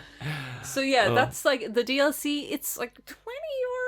That's a lot. That's going to be on sale. Maybe it's Niamh, did you have €20 of good time? Yeah, Okay. that, like I really liked. I liked this. Her powers play into it. She gets a freeze. Like she can like freeze the monsters. Are there like boss battles? Yes. Okay. Yeah. There's one. New bosses? Yes. Okay. Yeah. But they use Yay. stuff well, like, you know, like the baby room where you have to do the anatomy of like a Mia doll. Like they use that, and like there's a new puzzle there that's completely like new assets that you have to kind of go around and figure out. And like they mess with scale and stuff like that. Like, oh, fun. Okay. They've done a lot. Like this is like it's one of the better Resident Evil DLCs. Yeah, because it's been a year and a half since the game came out. Usually the DLC is about 6 months afterwards, so they've had an extra year to... What they also released finally is Resident Evil Reverse, which was that like online oh yeah, like oh my god, okay. yeah, kind of like versus deathmatch game. I really liked the demo of that. I played it a lot, and I was really looking forward to it releasing with Village, and it didn't. So it's out now, and I played a bunch of it. I like Ada. I think she's kind of a little OP. I play as her. She's my main. They changed everyone's powers up from the original demo release, so it's kind of fun getting to know everyone else. But you have 2 maps. They managed one more map. and I thought that kind of sucked. Yeah, that's and again, no dedicated servers, no anything like this. So this has, I'd say, another week left in it, and it's done. Cool, awesome. Yeah, like most Resident Evil Online stuff. Great. QuickTime Events.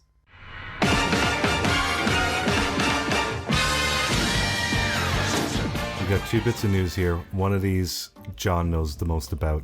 Yep, so this has been a weird story. The soundtrack for Doom Eternal was famously not great in that it had some great music in it, but the way it was mastered, the way it was kind of mixed, and like the way the songs worked with the game, not very good. And people didn't really know why this was for a while until one of Doom Eternal's, I believe, executive producers, Marty something or other, went on a Reddit. I could be wrong about that, but there was a Reddit Ask Me Anything where he pretty much threw Mick Gordon under the bus and was like, Mick was very difficult to work with. He missed a bunch of deadlines, all this kind of stuff, And he's the composer. Yeah, he's a beloved musician in modern gaming. He very famously did the Killer Instinct 3 soundtrack, which I swear to God, those first 2 seasons, legitimately 2 of my favorite albums of all time. And I listen to albums now.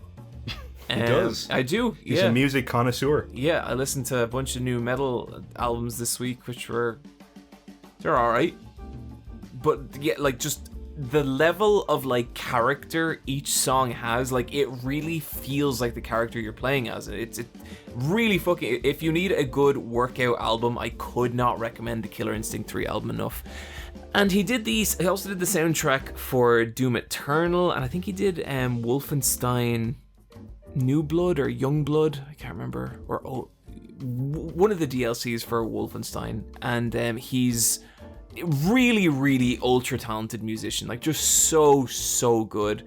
And so it sucked to hear like, maybe he has stuff going on, I don't know, but it sucks to hear that like he didn't do a great job on Doom Eternal or whatever. Recently Mick Gordon has released a 14,000 word document backed up with like full receipts and everything, saying like, I did my job on Doom Eternal. I was met with completely unreasonable deadlines. I went 11 months without getting paid. I was working 18-hour days. I was told 2 weeks out from the special edition that I would have to master a special edition soundtrack, and they had to do that because they had already advertised that this special version of the soundtrack was going to be in the special edition, and so legally they couldn't sell the special edition unless Mick Gordon did this. More than that, it sounded like Mick was really harassed and bullied by this producer. Like the producer was doing all this shit, like telling Mick Gordon that he had to work X hours and that he was being selfish and that he wasn't being a team player and all the fucking completely toxic producer boss shit you hear all the time. And it sucked. I felt really bad for Mick. Like I love Mick Gordon's music. Like I don't know that there's a more prolific modern musician in gaming. He's done such great stuff, and this really sucked. And in the last 24 hours, I believe, the producer ID Software has released a statement throwing Mick Gordon back under the bus. So there's 2 reasons I think this is bullshit, right? Well, kind of 3. First of all, it doesn't give any detail at all. It says that it has more information coming, but like Mick Gordon backed everything up. You don't write 14,000 words about how you were fucked over unless you were fucked over. I haven't read that initial document, but other people have read the summation, and like it seems legit. Yeah, and like if you work in a shitty place, at some point you start gathering receipts. Yes. Yeah, because if it was a great relationship, you wouldn't need to. Yeah, and so second, the ID response, it's only a couple of lines, but it has this line about how like, this has resulted in a huge harassment and abuse campaign against our software developers. So, like, I've been online for a while. I have at various points come after other people online. I've had other people online come after me. When someone says that, it's bullshit. And not bullshit as like, oh, no, they're not actually getting abused. It's just like This is the nature of making shit public online. You cannot avoid it. Mick Gordon was very careful to tell people not to start a hate campaign, not to be abusive.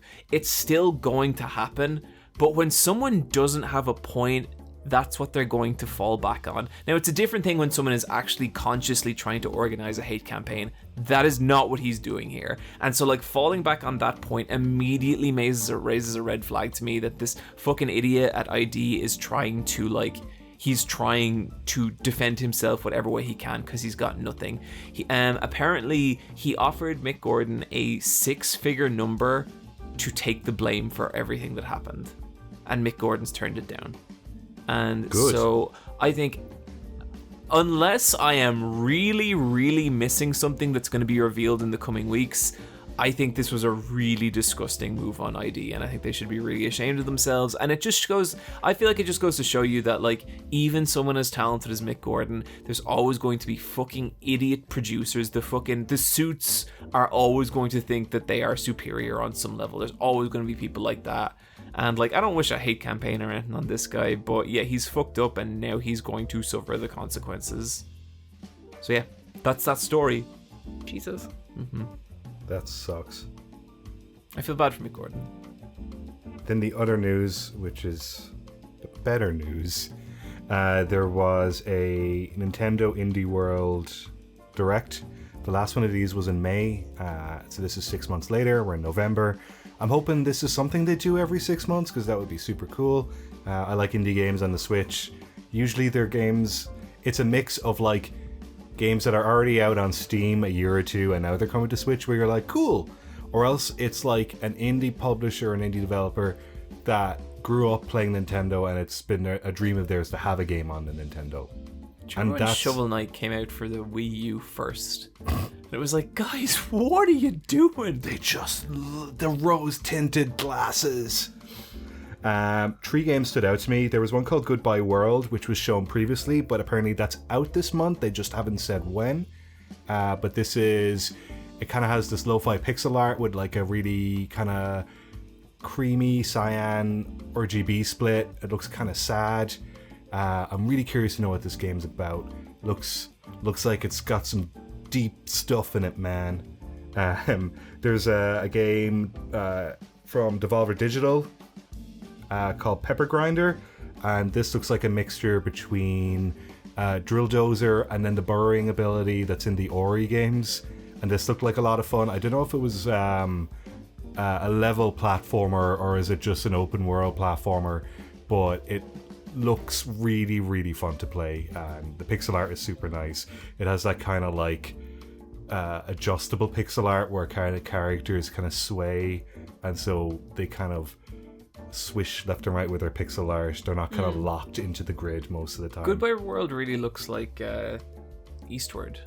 Yeah, but I'm hoping it's got better writing. Man, Eastward Was my most disappointing game of last year. I hate saying it, but yeah. Yeah, and then there's another game called Blank, and that kind of looks like a graphic novel, and it's about a stray fawn and a stray wolf cub, and it's a 2-player or maybe 1-player AI kind of 3D spatial puzzle solver, where I think it's like a linear narrative, but you're going through the environment. So I guess it's like those games that the developers keep making where you play as 2 players, Brothers, A Way Out. Oh yeah. Yeah, it's something like that. It's definitely something like that, but the visuals are so nice. Like even for Switch, they look good because it's using like it's using cell shaded with like a very, very thin, crisp line. But even all the stuff they've shown that's like playing on Switch looks solid. And usually that stuff looks real jank. So I'm curious about this game. I'm going to see what the final version looks like, but I'm hopeful. But I'm liking this pattern of indie games. The Switch eShop is very strange. John does this as well. I go on the Switch eShop once a week at the end of the week just to see what's there. Saturday morning, baby. And it'll be like 1 out of 10 is like a fucking amazing game, and then the rest are just these weird, janky, fucking like my horse is a mobster. Yeah. Gacha game. I don't know. Or like a hentai Tetris game. Yeah, but it's not done by a Japanese person. Yeah. The Switch is really easy to develop for, which is great for indie developers and also the worst thing ever for consumers because there is just so much shite. So I do appreciate these directs kind of highlighting the games that deserve attention. Totally. I fucking hate video games. Yeah, they suck. Emails.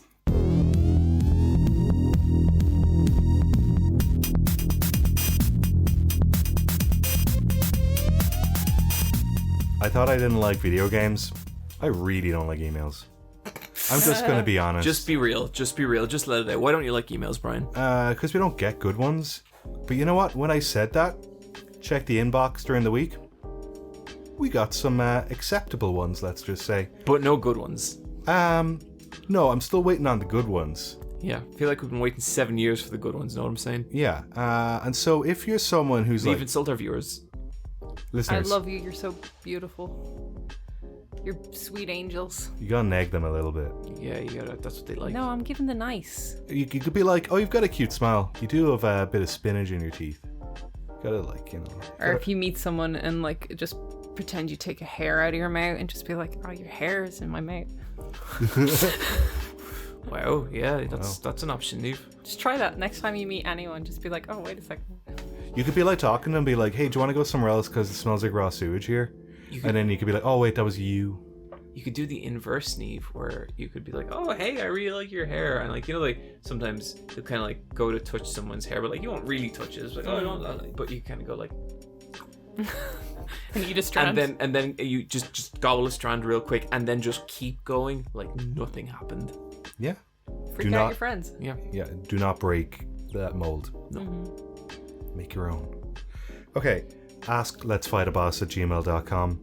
I did like some of the emails we got this week. He did. He actually said, we got some good emails this week. Yeah, but you wouldn't actually hear that from me. No, my whole thing is that I fucking hate you all. And I think you're great. I just complete apathy. Just, I feel less than nothing for this podcast or anyone who listens to it. John's just coasting. Just whatever. Just there's no point to anything. Yeah, it's completely nihilistic on the matter. What's wrong, Niamh? Just watching the Great British Bake Off. Cake is a very good reason for everything. Cake's pretty good. Mm-hmm. Which brings me to You're a constant disappointment. Okay, thank you.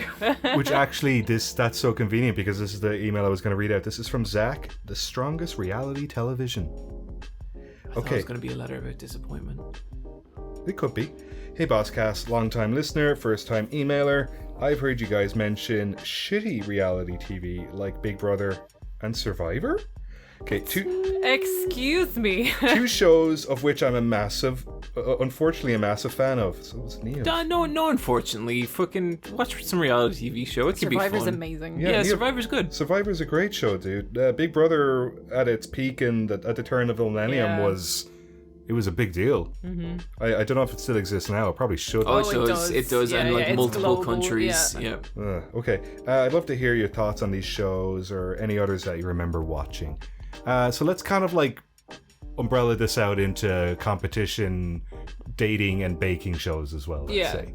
Because I find that those are the two biggest pulls on Netflix at the moment. At the moment on Netflix, there's so many animated movies and TV shows that have come out. But when you go on the front page, they're like, no, this dating show. Yeah. I used to love Next and Dismissed on MTV. I don't know if they really count as reality TV shows. Early reality, yeah. I loved Room Raiders on MTV. I thought that was so much fun. Does Pimp My Ride count? I think so, because you're meeting real people. Yeah, Pimp My Ride was fucking brilliant. But it has that whole reality TV show thing of like, we're going to upgrade this part of your life. Yeah. Yeah. I've never watched the Kim Kardashian show or whatever the thing with her family is. No, I haven't watched the Kardashians either. Yeah. I just find them kind of chronically dull. Michelle watches the Kardashians. She likes to get real trashy and grab some wine. And I've watched the odd episode with her, and like, I'm not going to say like it's a good TV show, but yeah, I understand the strands of your brain that show pulls on to make you watch. As a teenager, and I was very uncomfortable but also morbidly curious, but it had to be in this environment. My mom and my sisters really loved The Girls of the Playboy Mansion, which I think in America was just called The Girls Next Door, and it was a TV show about 3 of the house bunnies. Oh, I remember that, yeah. Who lived in the Playboy Mansion, and one of them slept in the bed with Hugh Hefner, but then the other 2 were just his girlfriends. Okay, so just That's actually like Hugh Hefner is actually sleeping with all those women. Probably. I think yeah. Yeah. Okay. And as long as everyone's cool, right? And They're getting room and board. I think that's the deal. yeah, and they were all attractive blondes with like boob implants and really intense smiles. And occasionally they would replace one of the girls, but it would take me a while to notice. Kendra was cool. And I don't know if she still models for Playboy, but I'm sure it's all right now. Holly was kind of strange. I can't remember what the other girl was, but like my mom and my sisters loved this show, and I'd be kind of just like begrudgingly watching it, but secretly, because I was a teenage boy, I was like, this is really cool that I get to watch this and I don't have to hide it from my family because my family wants to watch this.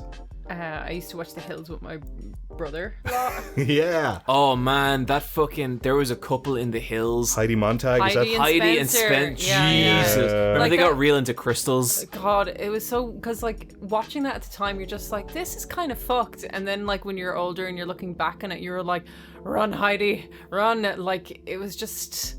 He was a nightmare. Yeah, he's just a nightmare person. And like, I think that's like the kind of fascinating thing of reality TV is just like, and it's the dark thing about it. Like I watch Real Housewives of Beverly Hills. Yeah, that's a and good like, one. you know, they're all like women who are like ridiculously rich. I think it's something that will radicalize anyone to socialism really quickly. Just make them watch a woman throw a 30K party for a 6-year-old, and you're just like, oh my god, I'm so poor. So one of the recent storylines on the Kardashians was that Travis Barker is really sad because the pandemic means he can't fly in his spaceship. Womp womp. I know. So Just kind of seeing their lives, I think, is like kind of fascinating, but it's also like, I don't know, I'm always just struck by how much they drink and hate each other. They're just like all like it's probably really the only way they can put up with each other. Like they can't do it alcoholics. sober. They're just like fucking pissed all the time. Wow. I used to love Jersey Shore, and Oh yeah, Jersey Shore is so and great. like It's so those funny. lads did so much fucking cocaine. And like I remember, I never really liked Ronnie, but Ronnie was the most aggressive. Like he was the quiet one, but when he got off, like he would just beat the shit out of the other guys. I never liked the situation because he was really, really creepy. Yeah. He was like 10 years Yeah, he was older. way older. But It then was super funny though when the situation's sister came over and she looked exactly like him. But then I really, really like Vinny. Like he was just like, now he was a very traditional male guy in that like he wanted a female partner, but he wanted her to do the cooking and him be the husband who did the work and she stayed at home. But like he knew what he was, and he wasn't trying to be something he wasn't. Like he was honest in that way. But then DJ Pauly D, like you see him at the start and you think that guy's a fucking joke. Pauly D was my fucking favorite. Oh, He's he the was heart. great. Paulie's the Yeah, heart. he's so good. And he looks so fun when his hair isn't spiked up. Like there was 1 or 2 episodes and it'll be like before they're putting on their first set of t-shirt, because you know how they have to do one t-shirt, Yeah, the pre-t-shirt, and then when they go out because the cabs are here, they got to put on their new t-shirt. And they're telling the girls like stop straightening your hair because the girls take like 3 hours to get ready. But then they have like their one t-shirt and then they pop off onto the other And that episode where Snooki got punched in the face still scares the shit out of me. Yeah. Yeah, that's scary. Yeah, I like all those shows. I really love Project Runway. Oh, Project Runway is so good. So good. I love Heidi. So good. I was big into America's Next Top Model for a good couple of years there. Yeah. That was a really fun show. Yeah. And even though you don't like this show, but I really love Queer Eye. I like original Queer Eye. I don't like new Queer Eye. Yeah. Yeah. I don't think I've ever watched original Queer Eye. I've just watched the new It was ones. for the queers, not for the straights. Excuse me? Nothing. I like the RuPaul Drag Race. No. No, it's okay. What did you? Because who are you referring to me? No. Yeah, interesting. No. Interesting. Yeah. Okay. Okay, that's interesting. Yeah. Leave that in, Oni. Yeah. Oh no, I want people to hear what she is. But so that's really fun. I used to be into Maid, and I think the further away I get from Maid, the more I don't like it. Yeah, I don't think they solved anything long term. Yeah. A lot of those improvement shows, I hope they check in on people. because I get the feeling sometimes I don't. I never watched any of the teenage pregnancy shows. I know there was Teen Mom. I got so into 16 and Pregnant. 16 and Pregnant was the big one. I think that still airs. I watched a bit of the Catfish TV show that's still going, because that's one of the like staples on MTV now. Like the original movie is really, really fascinating, but in retrospect you can tell that they knew that they were being led on and that they kind of took advantage of the person that was taking advantage of them. Yeah. Like, it wasn't immoral because technically they were being lied to in the first place, but they did make a movie out of it. Yeah. It's a weird one. It's a weird... Those stories are so sad. Yeah. Like, yeah. What sad people. That's the big takeaway I always have of Catfish. Yeah. But like, man, they're really lonely. But some episodes of Catfish are just fucking gold. Oh, yeah. Like the one where they're at the bench and the guy who's like, I'm not gay, and then he describes all the stuff he's done, and then they're like, I don't know, dude, that sounds pretty gay, and he's like, you got me there. But like, it just has that really funny, like, just that soundbite and his finger like pointing, like he's just like, he was so defensive, and then he's just, oh my god, I always thought agreeing. that, like, I've only seen that in like GIF set form. Yeah, it's from Catfish. I didn't know that was an actual conversation. Yeah, no, that's a real thing that happened. And then there's another one where it's like a girl and her best friend is her cousin, and she's being ghosted by her online crush, and at one point they get the number, and the number they start ringing the number, and her cousin's pocket's phone starts vibrating, and he turns around and goes, it was me. And it just it was fucking insane. Catfish, when that show went hard, fucking slammed me against a wall and dragged my teeth across the concrete.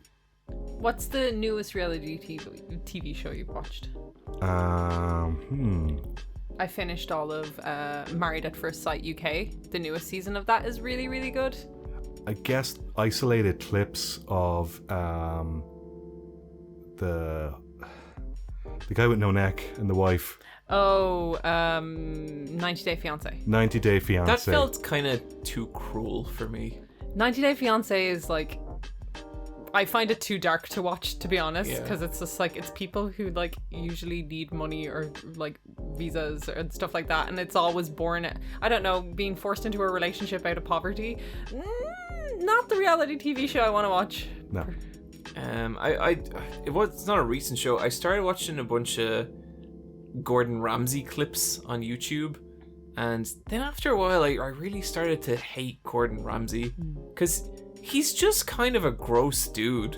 Oh yeah, he just yells at people. Yeah, but he's also really creepy with women. Oh yeah, completely. Yeah, and I kind of like the yelly stuff a little bit, but I don't really like the gross stuff. Yeah, I like Hotel Hell. Like, I think it's really funny when he like chews people out for how gross the hotel is. Like when they're finding like, I don't know, jizz everywhere. Yeah, they shouldn't do that. There was a great episode. I love whenever they break out UV lights. It's it's always fun. There was one episode that I saw recently where there was this elderly woman who didn't work there and was just a friend of the owner, but she just kept painting shitty murals around the place.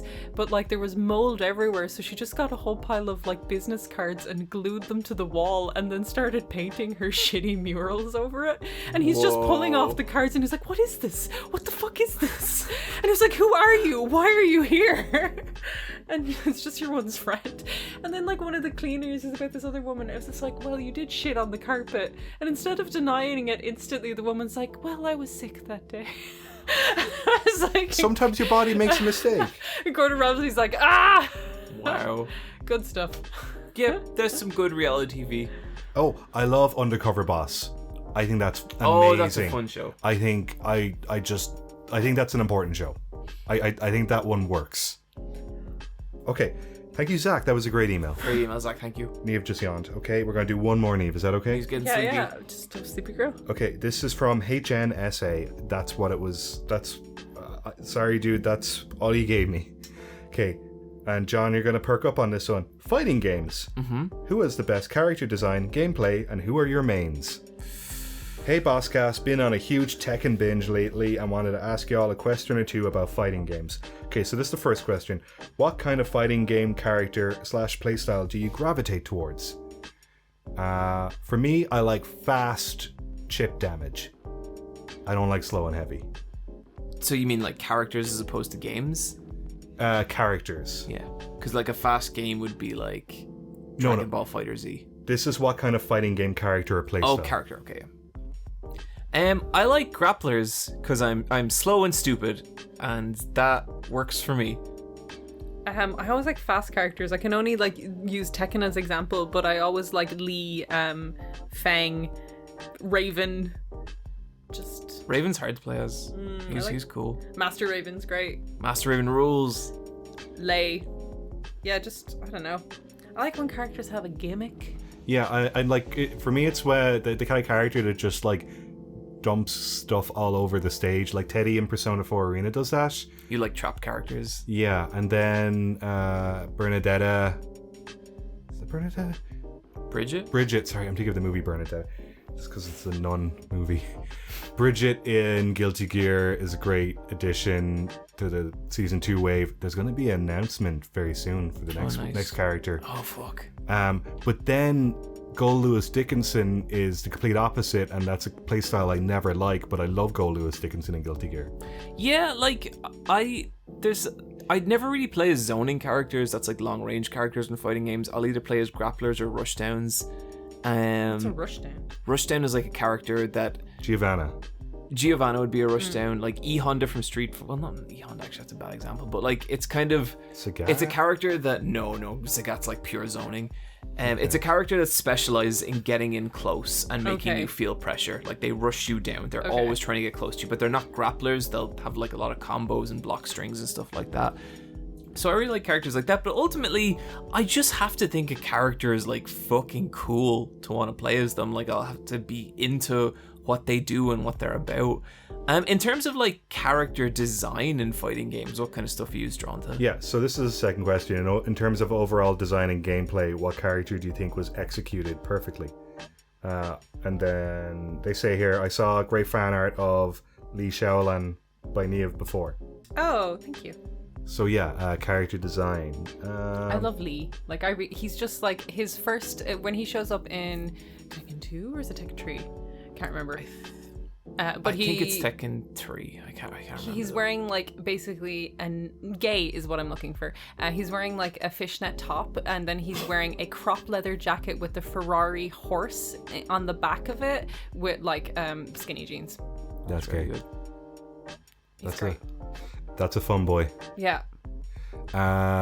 Is it Tao Kaka from BlazBlue?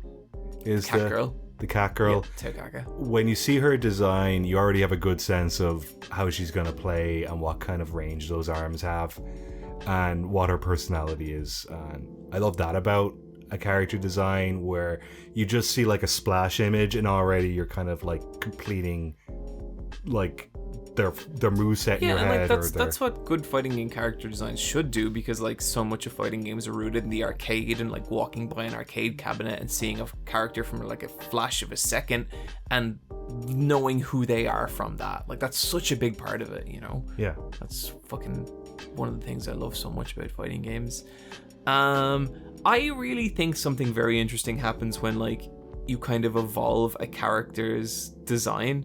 You know, like I remember, like you had someone like Terry Bogard, who's like, you know, this martial arts trucker. Yep. And he's just been that way for years. And like in every King of Fighters games, he shows up with his hat and his waist jacket, and he's just Terry.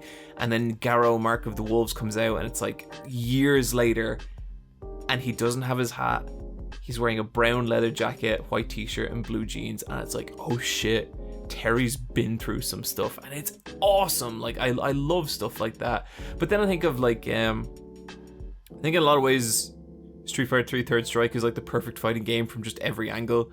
But like you think of someone like Makoto, and I love her Makoto. Character design so much, because she's like this very small girl who wears this big baggy kimono, but then her feet are massive and they're planted on the ground. You feel the weight, and she feels so heavy. But then they also gave her this giant yellow like ribbon around her neck, and like Makoto's a rushdown character. Like so much of her gameplay involves charging across the screen at you, and that giant ribbon like streaming behind her, giving you such a sense of motion. Like that's like a mix of aesthetics and gameplay mechanics that just it's so beautiful, you know. It works so well. Yeah, there's so many like different female characters in Street Fighter, like Juri, Sakura, like obviously Chun-Li, Ibuki, but like Cammy. Yeah, but they're all very well defined. I think Street Fighter does that super well, because I think about like some of the anime fighters and like stuff like BlazBlue, a lot of them blend in together except for maybe like Noelle. I like Bullet. Bullet works, but she's got the weapons, doesn't she? She's got those two and some really interesting gameplay as well. Yeah. Guilty Gear does okay. Oh no, Guilty Gear has class female characters, I think. Yeah, I prefer the male characters in Guilty Gear. Really? Yeah. You got Gio, you got Jam, you got Eno, Brian. Eno's cool. Who's your one with the hair? Melia Rage. Yeah, I never like. How did you know that? I was like, they all have hair. No, she fights with her Melia hair. Rage has like alive hair. Okay. Yeah, like I don't know. I never. Biken, Brian. Yeah, but Biken is great. But Biken's not But fun that's to an play archetype, like that's in other stuff. That whole like drunken older samurai woman. There's one She's of the, great though. Yeah. She's a great version of that. Yeah. Yeah, but she's not that fun to play as in Guilty Gear. No, she never is. Well, like people love playing as her, but she's so hard to play as. But Biken's also been around for like fucking 25 years or something. Yeah. Okay, and then the third question in this overall email from this person is: who are your main characters in the fighting games you play, and what made you try them out, and why did you stick with them? The fighting game I play the most is probably Smash Bros. Ultimate. I still play that like once a month. I main as Pac-Man. I still don't know why. I think it's just I got used to him. Does that happen sometimes? You just sort of you just get accustomed to a character. I don't know why King K. Rool is my main in Ultimate. Yeah. Bunch of the people that I used to work with were really, really into Marvel vs. Capcom 3 on the 360. And the way they used to play was that they would put it on shuffle, and that's a 3-on-3 fighter. Oh, I love that. And they just knew the entire roster in and out, and they would just have to like either play relaxed or play sitting up, and it was really fun to watch them do that. And I've started doing that in Smash Ultimate with the online. If I'm playing with some people that I used to work with that we'd play Smash at lunch, we will just put our characters on random, and you do the elimination thing where you go through the entire roster and you only get to play as them once, and then the final and so then it's just like a best of win overall. That's when you know you're really in it with a fighting game, when you start picking random. Yeah. I do like that, but then I guess something like Guilty Gear, there's some characters you just touch once and you're like, ugh, you're just allergic to them. Yeah. And same with BlazBlue. I remember in BlazBlue, there's that guy who shoots out like a diagonal chain out of his chest. Oh, Hazama. Oh my god, I tried to play as Hazama so many times. Yeah, not fun. I think his name's Hazama. I think it's Hazama. I think he's in the second or third BlazBlue game. So he was in BlazBlue's story for like ages, like a really long time, and it was like, oh my god, you can play as Hazama in this game. Yeah. What about you, Niamh? Who do you play in tag in? Whoever looks good. I like Feng as them all, but like I like giving them all a go. Love I don't know, hot. like I really like Feng because his face is so angry and severe. Feng is so much fun to play. Like he is just a brick wall of a man. It's just like when you find a move that you just think looks great, like he just kind of goes sloop. Like I don't know how he gets up there with his legs. Very good. Yeah, no, I know that move. It's and I'm just like, that's cool looking. I wanna get better at you. I remember when John was really annoyed by Lucky Chloe, I started playing as Lucky Chloe for a little bit. She doesn't know karate. No, but she's a cool cat. Yeah, I think like the first person I ever really started maining as in a game was Ness from Smash Brothers, just because I remember like figuring out that if I put his lightning back into him, it would make him charge across the screen, and I thought that was so fucking cool, and I thought I'd never be able to hit anyone with it, but eventually I got good enough with him where I could consistently hit people. Isn't that right, Brian? You could, and I didn't like that. Yep. But then, like, I've played as a bunch of different characters. Like, in Street Fighter, I've mained Saga, I've mained Zangief, I've mained Makoto, I've mained Ibuki, I've mained Q, Alex, Juri, loads of people. And then in, like, Guilty Gear, mainly Gio. In Tekken, God, like, Hurong, Fury, Kazuya, Asuka, a lot of different people. Too many to really name. But That's what I love about finding games. I love just finding a character you kind of vibe with, and it's just like, I like this person, and I'm gonna get better as them. That's my answer. That was a great answer. And do you know what? That was a great email. That was a great email. 2 good emails. Yeah, and that's why we're not going to do a third, because I don't want to jinx it. No. We're flying too close to the sun here. Yeah, and we all got the ons. We have to pack up this fucking suitcase as well at some point. Maybe we can leave it one more time. Dude, I'm not here for another 3 weeks. Oh yeah, we're going to delay the next episode by a week, so... but that'll be like... So that's what we're doing. You're not gonna cut either of your holidays. No. I guess we can talk about it after the podcast. No, we're talking about it now. End of story. Patreon shoutouts.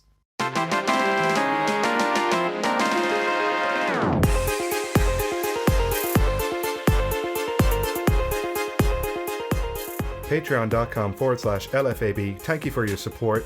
If you give us a shout out, we will read it out. It sounds something like this. Oh my god, this first one's wild. On the very minor chance there is a shout out catch up in 2021, big love to the cast and all of you in the discourse. If it's 2023 by now, honestly, same as above. Nearly. Patreon.com. That's from Callum. Patreon.com/LFAB. Do you guys mind if I just plug a personal project real quick? This is something I've been kind of working on for a while. Okay. I have a group of like-minded individuals. Oh, for fuck's sake. On the Patreon server. Are you okay, Brian? Keep talking. Get it done. We kind of just gather in a private room on the server and exchange kind of business advice and stuff like that. They all fuck each other. And I feel legally I have to say that is not what happens in there.